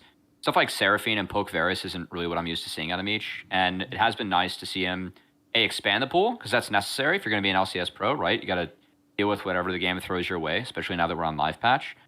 And B, it hasn't been ugly as he's expanded the pool. You know, I think that the Seraphine game is there was a Poke Varus game. He actually got pretty fed on and did well, but they lost. But I think overall, it's been good to see that. And then it was also good to see the Aphelios game. There was there's two moments of the Aphelios game where I was like, oh man, I was what's going on? But the rest of it, he played out really well, and they won that one this past week. So yeah. All right. Well, David, congratulations on not being 8th. Big moment, I know. Anything you want to shout out here at the end? 2 shout outs. First to Yeon. I absolutely love the shit talk. Please do not stop. Please keep it up. Moments like that are really nice from a fan perspective to latch behind and just hype up matches upcoming. It makes me as a 100 Thieves fan want to face TL even more for that reason, knowing that you can dish it out just as much as we can give it. And second shout out would be to the New York City League of Legends community. We're building slowly but surely here with various different watch parties. I'm giving up on the roadshow idea, but I'm promoting people. If you can have a watch party in your local city, reach out to various PC cafes or smaller places that might want the business on the weekends. Just say, hey, can you throw it on? And I'll bring 2 or 3 people with me to come watch. And that's all it takes to start building. Just do it week after week. We do it bi-weekly here in New York. And before you know it, you might have 20 people showing up. And for Worlds Finals, you might have 400. You never know. Like, Dude. it just takes time to build. Back to what you were saying about Yeon and the shit talk. I think Team Liquid is the most toxic team. Like, APA did an interview this week where he said that he didn't understand why people were calling C9 a super team because they had downgraded 2 positions. And Raz, who I consider a friend and I respect, just fucking moved on from that answer at the interview. That's a good point. I wanted to That's a good shake him. I was like, Raz, what are you doing? You got to immediately be like, what? Elaborate on that. Talk more. And instead he was like, let's talk about the game. And I was like, no. That was such a good moment. But I do think TL players are fucking toxic as shit. I don't know what's going on with you guys, but Hey, Spawn, David. are you making, is it the Australian in you that's corrupting these people? No, it's actually the opposite, to be honest, because and my players will tell you this, I'm the opposite of a shit talker. I am give respect to everyone. Hard work will triumph over all. Let's just make sure that we focus on us kind of person. And then I have the Zoomers in APA and Yeon running around, bouncing off the walls, abusing other players. And then I have Impact, who's also low-key pretty toxic too, so... it's been an experience, Travis, so far, but definitely not a team built in my image, for sure. Cubby, you were Me? going to say? Me? Yeah, you. I'm very nice to people who are nice. If I'm the type of person I am who's so eye for an nice eye. to you, by the way. Yeah, but I'm an eye for an eye kind of person. If you're a piece of shit, I'm gonna give you so much shit. But I rarely talk or type to anyone who, in scrims, I would never type to someone unless they are being a complete asswipe. To be honest. Hey David, if anyone gets a watch party that's starts getting bigger, can you help connect them with to get more support or anything? Can they reach out to you? I don't know if you want to share where you're at. Absolutely. You can reach out to me on Twitter at DSZAJNUK. I'm not sure how many resources I would be able to provide. I mean, most of that's just from connections that I've built up through years of living here in New York. Okay. But I can just offer advice and general outlook on how to do it. Yeah. No, that's great. They've been really cool to see the photos of that. So good work. Yeah. Thanks. Yep. Thanks so much, David. We'll catch you next time. See you. All right. Cubby is off to grab the next caller over on YouTube. Thank you to John for the $10 who sent ad read response message, Dustin who sent $10, and Josh who sent $10 and says, Travis will make sure that this job pays better than the UPS. Thank you for doing this instead of getting a real job. I appreciate that. UPS does pay probably a lot more than I will make this year. But, this is a fun one. So I'm going to do this until I need to go drop off packages. Caliman420, thank you for the Prime. I think I already shouted out King with 2 Gs, but just in case, thank you for that. But yeah, YouTube suddenly, from nowhere, just started dropping a bunch of $10 super chats, which is super cool. All right, we got our next caller here. Caller, what's your name and where are you calling from? Yeah, my name is Twinkle Toes on Discord. I'm calling from Encino, California. Encino, California. Twinkle Toes, what do you want to talk about on the show? Yeah, I just kind of wanted to get the people on the call's take about the status of esports in 2024 in North America and maybe kind of broader in the rest of the world. I made a little list of some kind of pros and cons to maybe get the conversation started. I guess specifically to North American League of Legends, I've been a fan for a long time, since the start of season 4. And this year, we've gone from 10 teams down to 8 teams, which you would hope might condense the talent, but instead we've led to the Cloud9 losing streak. We have players like Licorice and Someday that are unemployed, for a long time in International League of Legends, almost around the world, the crowd used to ironically cheer TSM's name, and now TSM is not even a part of the league anymore. I've been a fan of a lot of other esports as well. One is Halo, so maybe a positive is more organization like Shopify. They recently dumped their Halo team for a slightly more budget team, but hey, now they're a part of the LCS, which I would imagine is a positive. Is it? Well, I don't know. Maybe from their perspective, but then broadening in League of Legends, I guess, to the rest of the world. Maybe the people on our call being Spawn and Yeon have some opinions of somebody like Pioshik, going from Team Liquid last year, and now he's on KT, and his AD carry is Deft, and his mid laner is BDD. T1 is the same team that just won. I think there's like 18 teams in the LPL or something.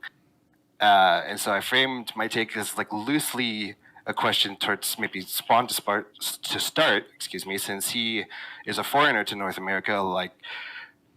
But obviously you've mentioned a number of times on the call already that you've been happy in North America and with Team Liquid, but as being originally from outside of North America, do you hope instead that maybe in the future there's another game like Tekken 8 or an existing game like Valorant or a future game like Project L or something to that effect?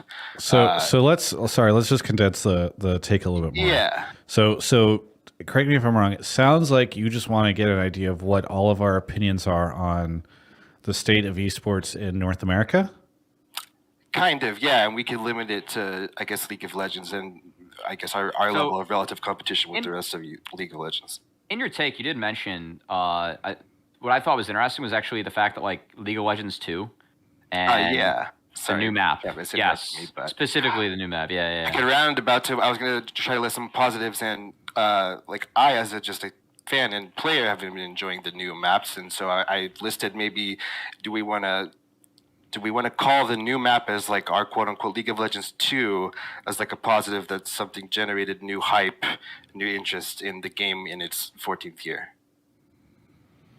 Yeah, so I think moving on to the map is a little tough whenever we're trying to talk about esports. Not to say that the map doesn't have involvement in esports, but I do. Yeah, I think we are a little bit off on the side there.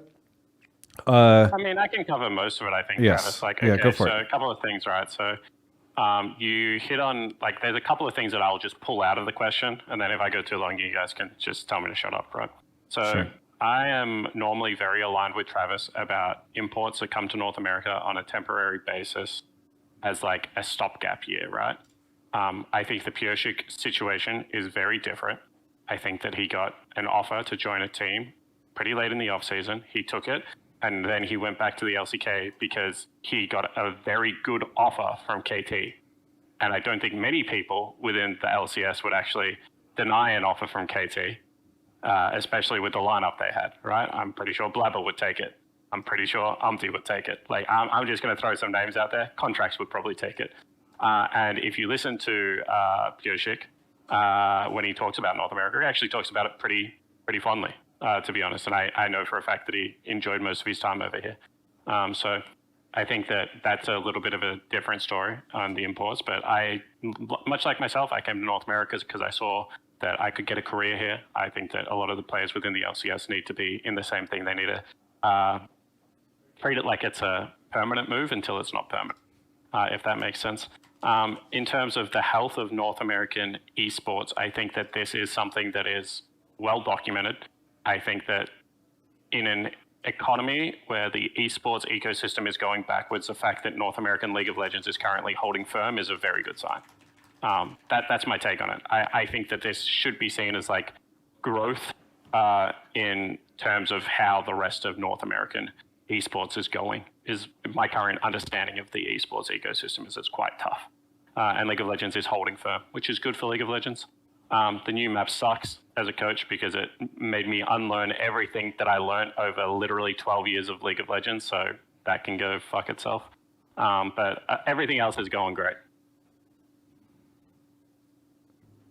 I do appreciate the take that, I have said, I think in the last couple episodes that people are a little too hard on the LCS in terms of it dying, quote unquote, whenever it is still the largest North American esports league that exists.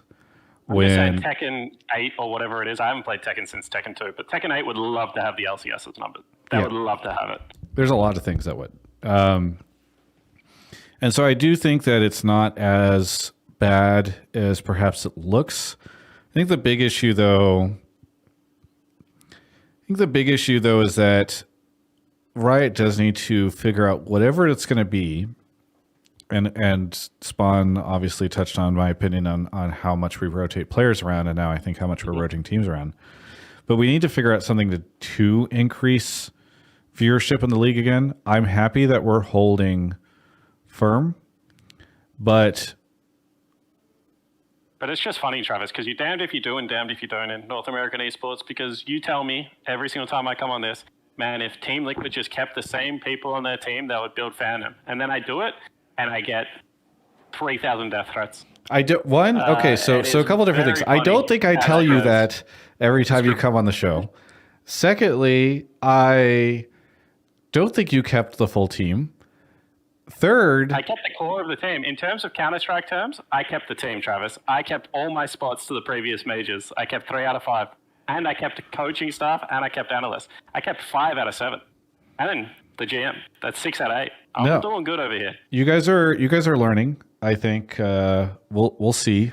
We'll see. I know you talked about the Piosik thing.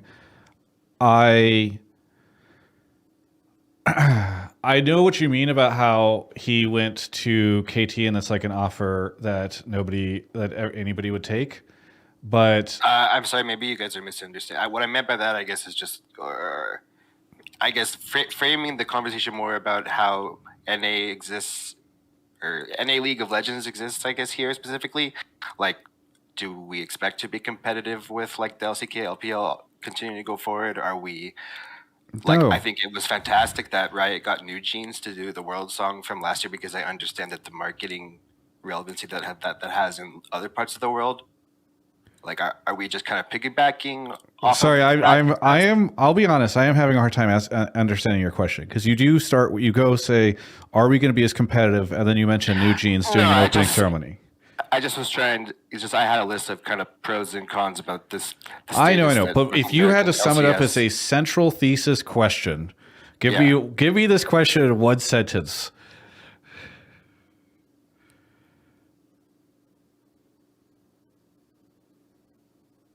Podcast listeners are going to think that the audio died.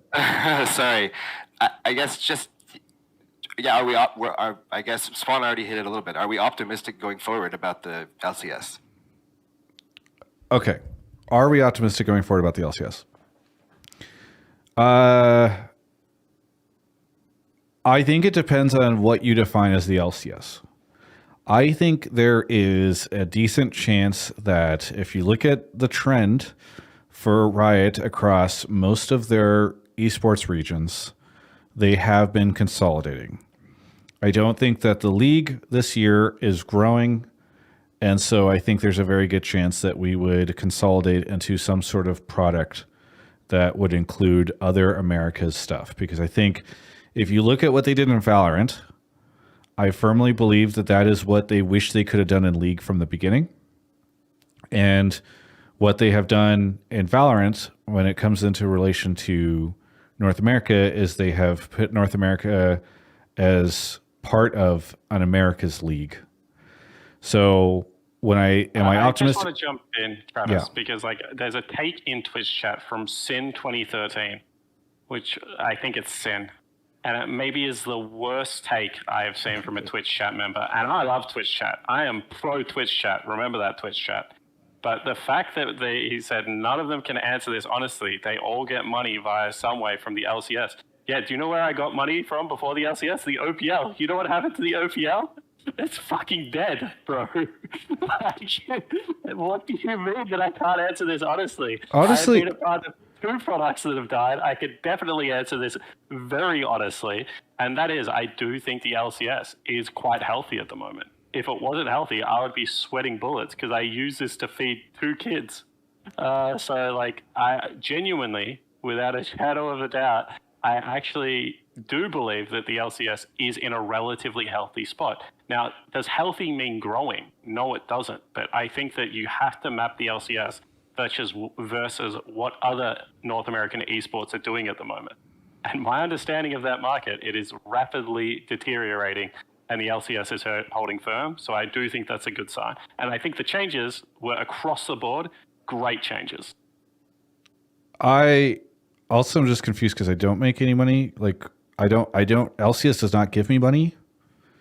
I guess Really? You could say, yeah. Did you apply for commissioner like 15 times? Dude, yeah, and then I got declined 17 times. So that's what I was saying. I don't get paid by the LCS.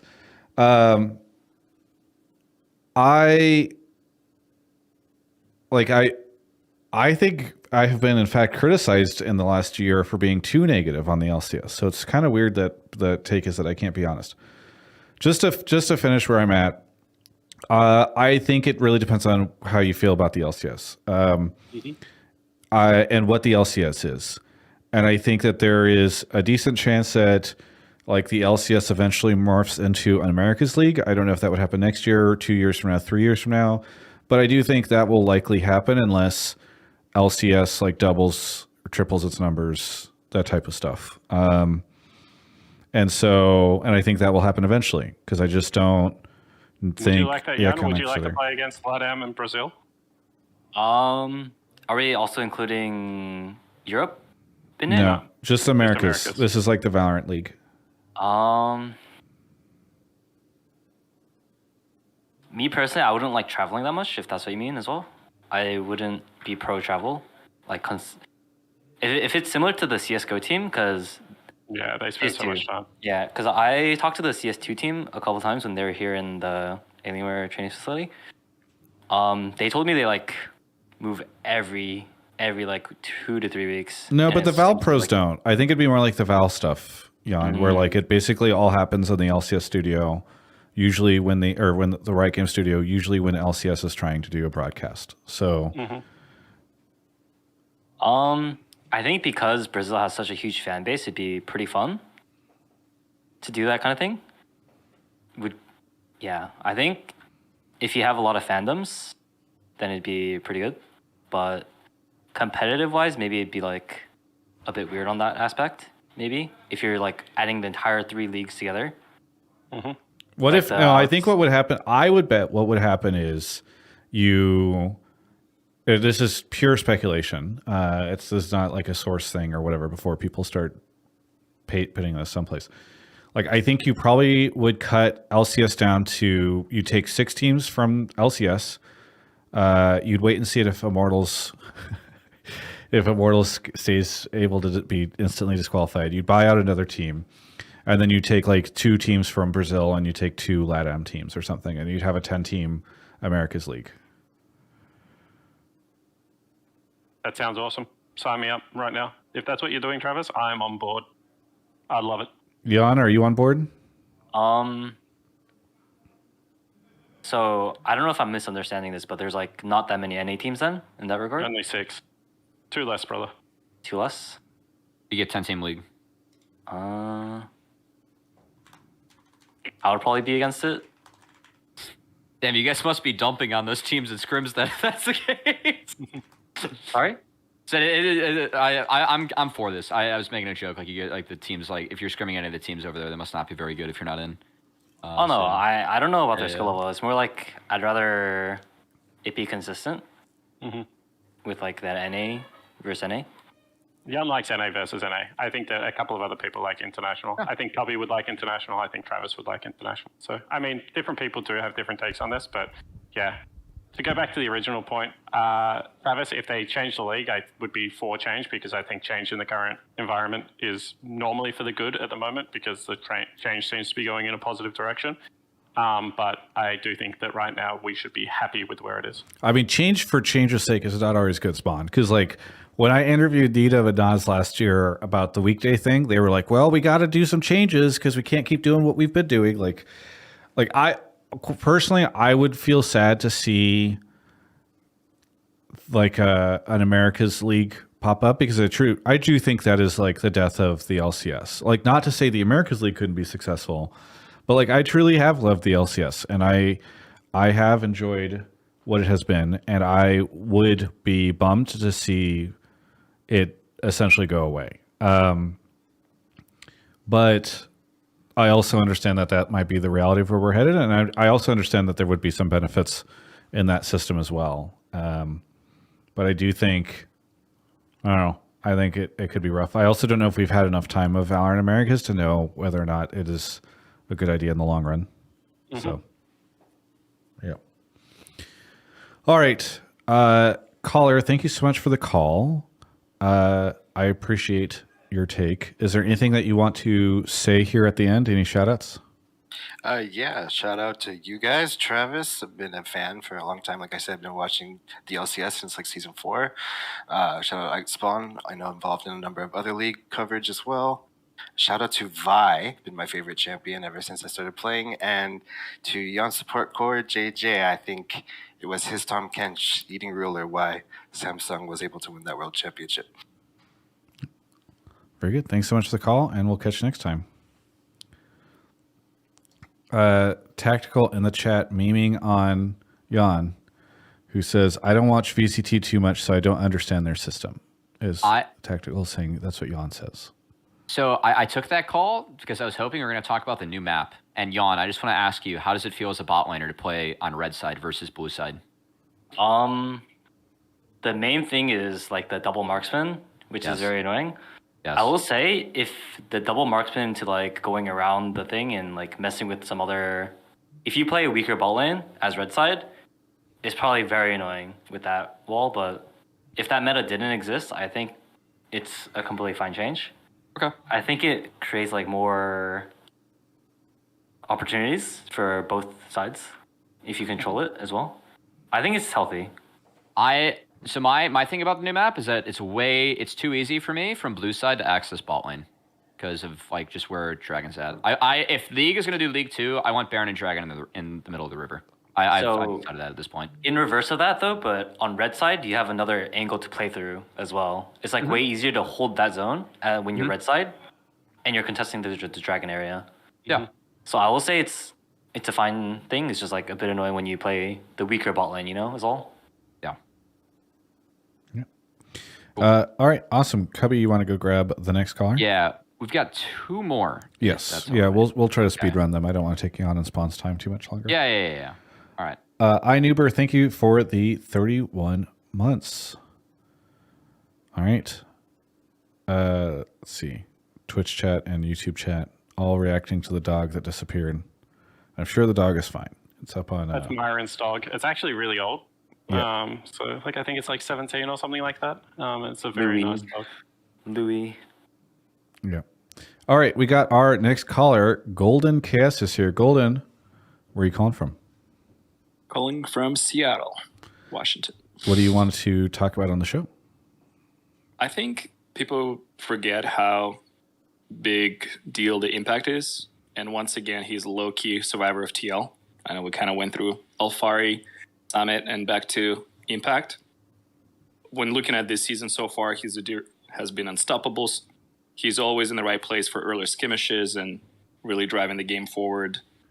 I think he's the best top lane right now, and I would love to hear his name more on the broadcast or just in general. And then kind of having 2 TL members on the show right now, would love to hear more about the Impact and what role he plays and how he fits in the total composition, both off the game and in game. Jan, why is the caller wrong about Impact? Why does Impact not deserve respect? He doesn't shut up. He's old. He bullies me. No, I have a lot of respect for Impact. I think he helps a lot with feedback, especially in review. Sometimes it gets a bit like it goes like mix and match sometimes because there's a lot of guys. Maybe I should wait for him. I'll wait for him a little bit. You're good. You Just keep going. Sure. Yeah. Just keep going. I have a lot of respect for Impact, mostly because his feedback is very direct and is like, I'm pretty sure he does. The feedback he gives us, he gives them to himself as well, which is the biggest thing for me. Like he has a standard for his teammates, which he upholds himself, which I think not many players will do. And I just think his feedback is very good as a basic standpoint. The only downside is sometimes it gets lost in like the reviews. Sometimes it's like it gets a bit long and then people don't know what they're talking about and they don't understand each other. They don't feel like people are listening. But I think he's very useful to have as a teammate. Tactical says he doesn't stop yapping. Is that an accurate descriptor, Jan? Yes. Okay. Good to know. No, I mean, Spawn, what do you think of all this? Yeah, I'm really happy with Impact. Obviously, someone that we targeted really early in the offseason. I don't think it was any. Oh my goodness, I'm in the dark again. I don't think it was any surprise to anyone that Team Liquid was very interested in Impact, given the fact the amount of success that Team Liquid had with Impact historically, and kind of does, as I said earlier in the show, kind of does everything you would expect a veteran and a great player to be able to do. Don't know about this Udyr take though. I think his Udyr not that great. Should definitely not ban it. Other teams and just keep giving me Udyr first pick. I would appreciate that. He's got plenty of other champions he can play, so leave my Udyr alone. That's all I'm saying. Yeah, Udyr, not Udyr. What other skins are there? Phoenix Udyr. Udyr. Cubby, what's your take on Impact? I was sitting watching my reviews today saying I'm tired of seeing Impact play Udyr. He uses his timers the best, and TL should not be allowed to have this champion. So, yeah.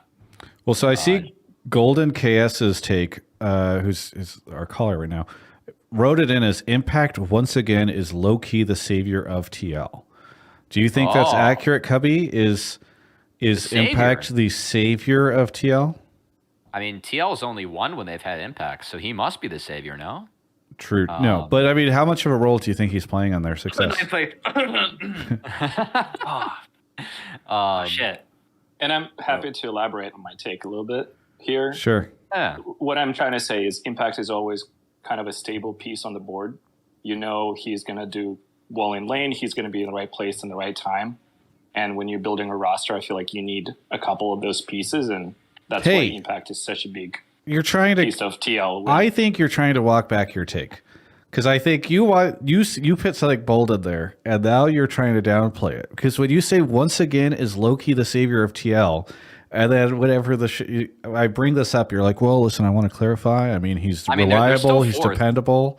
You got TL back to fourth. That is the TL expectation, no? That's the main. But I'm just saying. I think the caller is kind of waffling here on this. Can I jump in on this as well? Because I also see this about Impact a little bit, where people are like, wow, he was like the best weak side top laner in TL, and that's what they needed, a weak side top laner.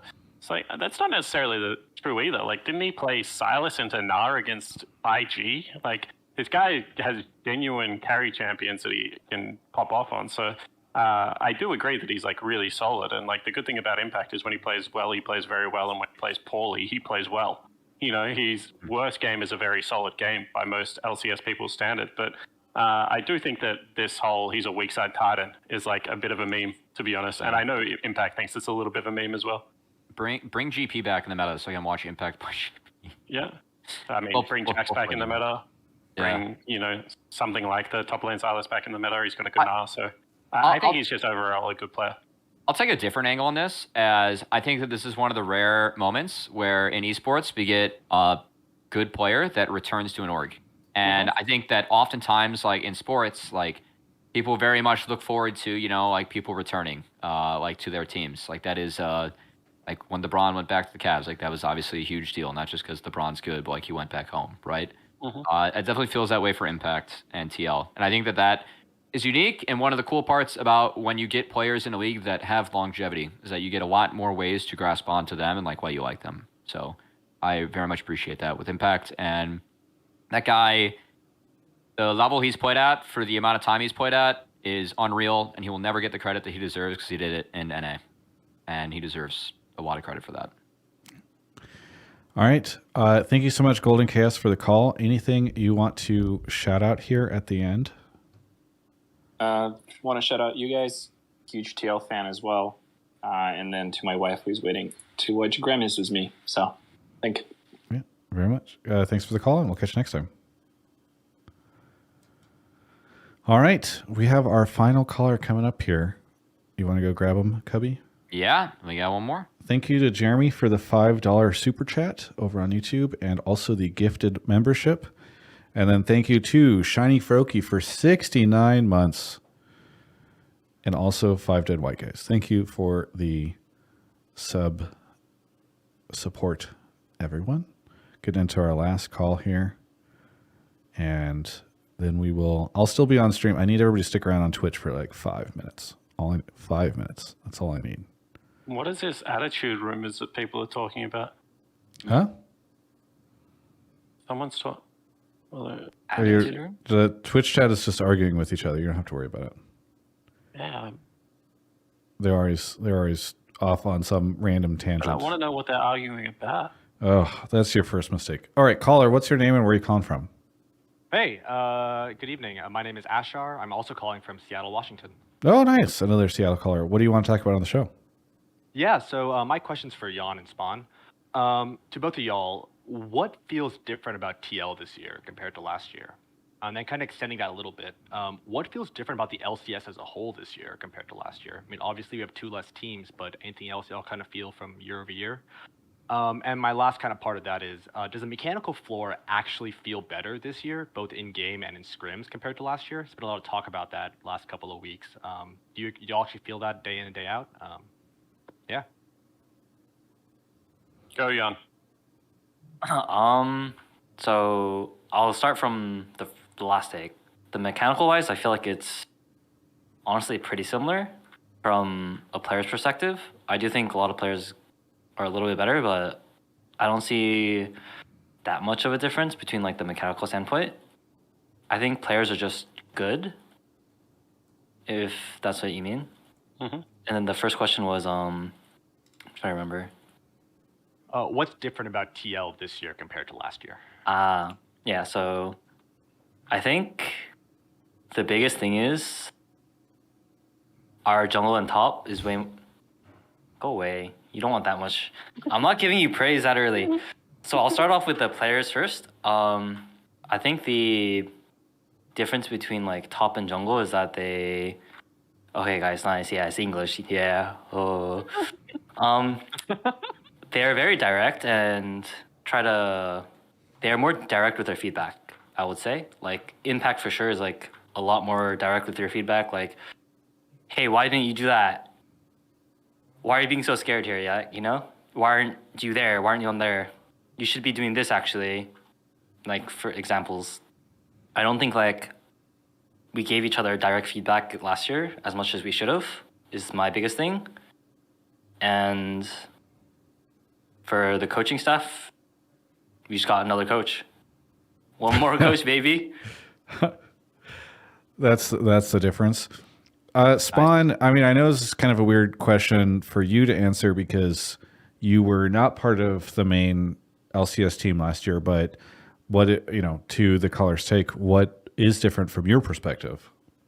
I think like there's just some things that I would want to point out from Yun's take that like people probably missed. It's like it's very rare that you can give up like double lift and Prince and add Masu and Meech and then be like, yeah, but the relative skill levels kind of the same. Because like you would expect the floor to completely fall out of the ecosystem or at least the roof. You know what I mean? So, I do think that whilst it sounds like nothing has changed, like a lot of things have changed. So you got to kind of take the take in context. As for kind of me not being a part of the team, that's kind of a myth and also kind of true. You know, I was there during playoffs. I was there during the Worlds run. So I kind of saw how the team worked together and also Team Liquid Academy and Team Liquid LCS has always been really close. It's kind of how the system was set up by Steve and Dodo. I think it's the right way to set up the system. So we definitely had good insights into each other's teams.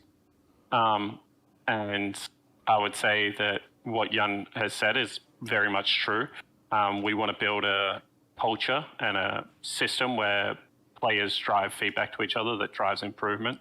I always say to my players, I can give them all the feedback in the world, but the most meaningful feedback is actually peer-to-peer feedback. I think this is just in everything. You know, if a director's like, that was a great take, and then, you know, an actor walks up to an actor and is like, you fucking nailed that, like, I guarantee it just means more from an actor to the actor than it does from a director to the actor. I think that when Twitch chat says to me, that was a great draft, sure, it makes me feel fine. But when another coach walks up to me and says, you know, you nailed us in that draft, that was such a great draft, we didn't see that coming, it just means much more. So peer-to-peer feedback is just way more powerful, way more impactful. And I think that we're doing a good job of building that within the Team Liquid team at the moment. When players are scared to give each other feedback, the team's normally fucked, to be honest. Yeah, I was actually about to ask when Yeon said about the direct feedback thing, like the cultural changes you're making, like that you're implementing, seem fruitful so far? Like, what kind of other cultural changes are you kind of making or implementing the team that you think will have long-term impact on the team? We're on time now. We were never on time in the past. That's a big culture change for me because I really dislike people that are unorganized and late. I think that we're trying to be healthier. We're going to gym a couple of times a week. We're eating much better, in my opinion. And then the one thing that Umpty has really brought to the team, so shout out to Umpty, is we need to celebrate the little wins because otherwise the season becomes miserable. So we've done a better job of when we have good scrim days, sitting down together, sharing a meal, maybe sharing a beverage. When we have a good week, going out to dinner together and making sure that we're not just giving each other feedback about the bad things, but we're also giving each other feedback about the good things as well. So I think that we're doing a good job. Where do you guys go for dinner? We went to Haidi Lao last night. Oh. That was very delicious. And then Yun's mum actually bought me some delicious Korean stew today. So I sat down with Yun and Umpty and Yun's brother and had a nice meal. And, we just go everywhere. We eat out a lot, to be honest. Food's really important. So Yun's mom makes good food? I think she bought it, but I don't know where she bought it from. Oh, okay. She bought it from Sonnam-dang. Oh, yeah. All right. I don't know, Cubby, if you have any follow-ups on this. I know it was primarily a question for Spawn and Yeon, but I just wanted to make sure you had a chance to chime in if you wanted to.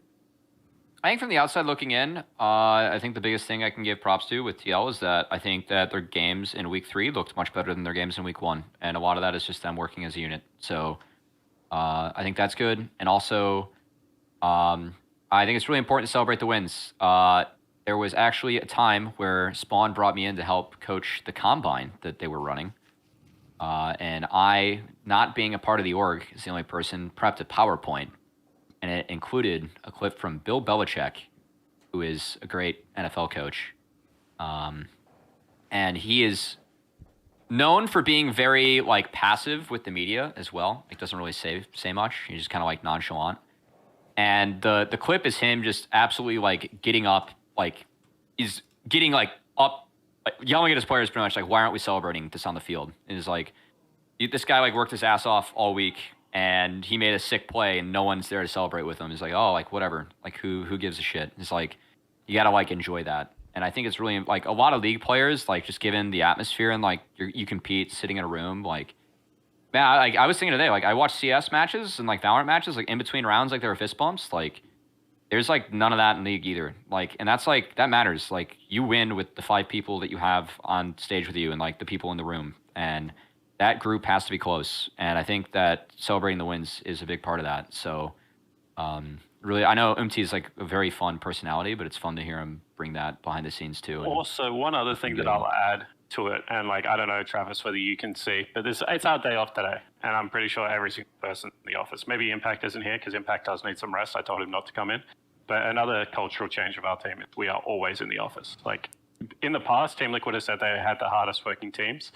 Now we are, if we were not before, we are definitely the hardest working team. Yeah, I will say I come here and play Magic and do Magic events, and I always run into APA and Upty. Mm-hmm. Never really into Yeon for whatever reason. I literally never see him here, but don't go get water. Yeah. Oh, that's what water's it is. too far. Yeah, I see. You have Spawn do that for you? No, I drink Monster. Oh, okay, gotcha. Fantastic. My sponsor. Yeah, Steve somewhere just had a little shiver of pleasure go through him. All right, caller, thank you so much for the take. Anything you want to shout out here? Want to shout out the TGI Industries team. Y'all are doing a great job keeping this going. And it's been a rough couple of months for y'all, but I love the show. Love tuning in every single week. Y'all are fantastic. Yeah. I also want to shout out Yeon and Spawn for being here on the day off, man. It's tough out there. Yeah. Well, yeah, appreciate y'all. Thanks for letting me come on the show. Yeah, thanks so much. Catch you next time. All right. So that is the show. I really do want to appreciate Spawn and Yeon both for coming on the show. That was fun. You guys doing this. It was super great to have you. And a huge shout out to Team Liquid for saving me. And we would not be doing the show tonight because I just got a message about 45 minutes ago that the internet and power is back on. And I texted Kobe and he confirmed that it's back. So the show would not have happened. I would have just been sitting alone in a cold apartment. So thank you to Team Liquid for hosting me this week. It's been really cool. But Cubby, we'll do our round of shout outs here. Anything you want to plug? Anything you want to shout out? Nope. I got to get through the rest of the tape of Challengers and LCS. So I stream on Twitch at CubbyXX, and also they're up on my YouTube, which I've been slow on that. I'm only throwing the LCS ones up because the Challenger ones have... We got more games than Challengers, so it's been a little bit tough to like do it all in one sitting. But yeah, besides that, thanks to you guys. It was fun having you guys in Challengers back in the day, and it's always fun, having you guys each be one of the many success stories that Challengers has, helped at least pave the way for you guys to do yourselves. So good luck this season, guys. Good to talk to you as always. Yeah. Jan, any shout outs, plugs? Where can people find you? Sometimes I stream if we have a good week. Sometimes I don't. Thank you, Honda. Thank you to all our sponsors. Where can people find your stream? Twitch.tv, Yeon7Lol. All right, very good. Spawn, what about you? Any plugs, shout outs? I don't know if she'll watch it, but shout out to Jenna, my beautiful fiance, and my 2 kids, Jasper and Henry. They've started school in kinder this week, and I hear they're smashing it. And I miss you a lot. And then obviously shout out to you, Travis, for having a good show that I can come on and talk shit to Twitch chat. Shout out to Twitch chat because they're always very good with the banter that we bring, so it's good. And then obviously thank you, Honda. Thank you, Monster. And continue to support us. We'll continue to try and improve. For me, I will be in Denver this weekend. So I am playing hooky from the LCS just this weekend. But if you are in town and you're going to into DreamHack, I will be there. And if you are considering playing or you want to coordinate on maybe doing an event that I'm in or something like that, hang out in the Magic channel on Discord. Feel free to hang out in it regardless. Even if you're just into Magic. It's always fun to have everybody there. And then similarly, I will be in Chicago 3 weekends from now. I'm going there the week after next. That should explain it. And I will be at MagicCon there. There's no LCS that week, so I'm not playing hooky. But please hang out and play Magic with me. We'll have a good time. I think it should be a fun round of stuff. Stick around for 5 minutes. If you're on Twitch, you'll be really helping me.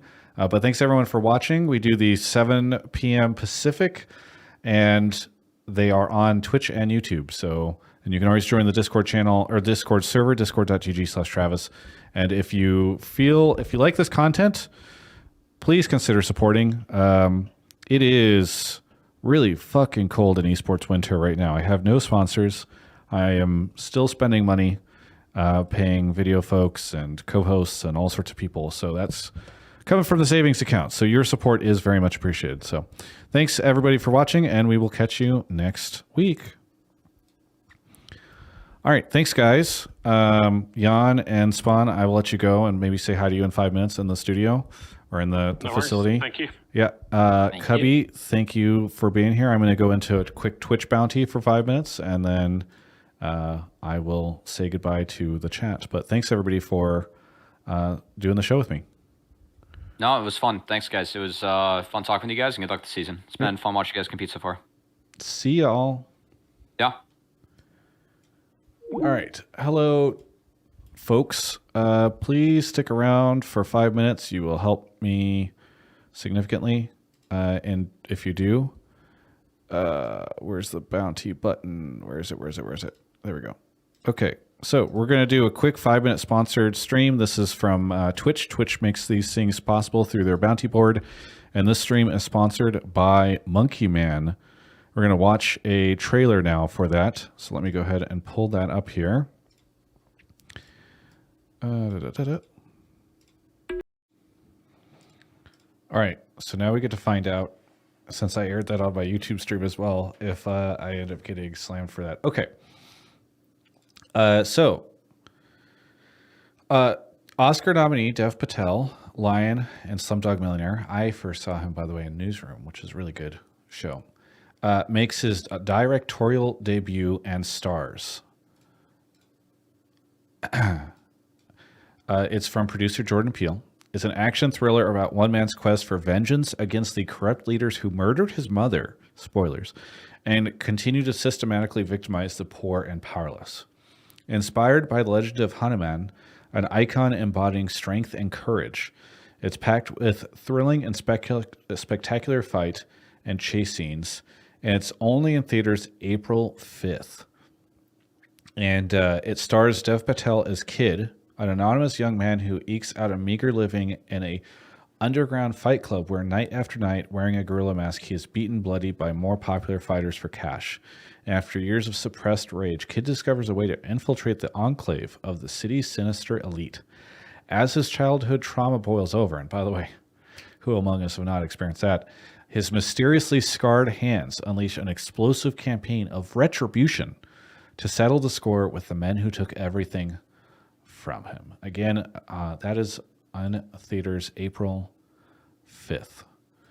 So yeah, looking forward to that. I will check it out. Thanks to Monkey Man and Twitch Bounty Board for making sponsorship possible. Okay. Hello, folks. And yeah, thank you, Spawn and Yeon, for seeming so intrigued by that. All right. It is 9:30.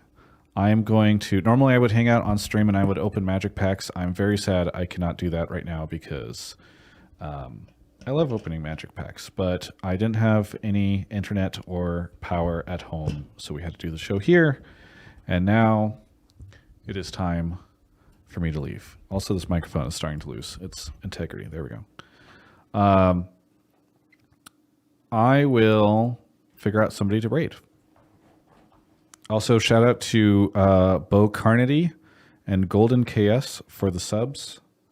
Joshua Lippelman over on YouTube for the memberships. Let's find somebody to raid. 1 second.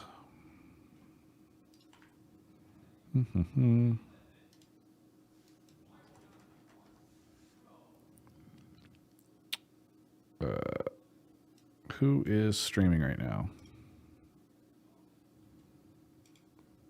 Well, everybody's streaming right now.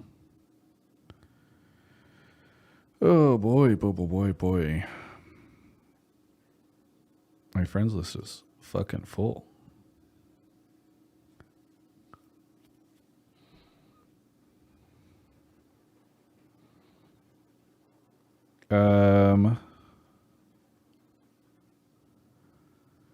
Let's raid my friend who is playing Hogwarts Legacy and is a small streamer. I was friends with her before she started streaming, and now she is streaming. And I like raiding people who are small streamers, trying to build their path.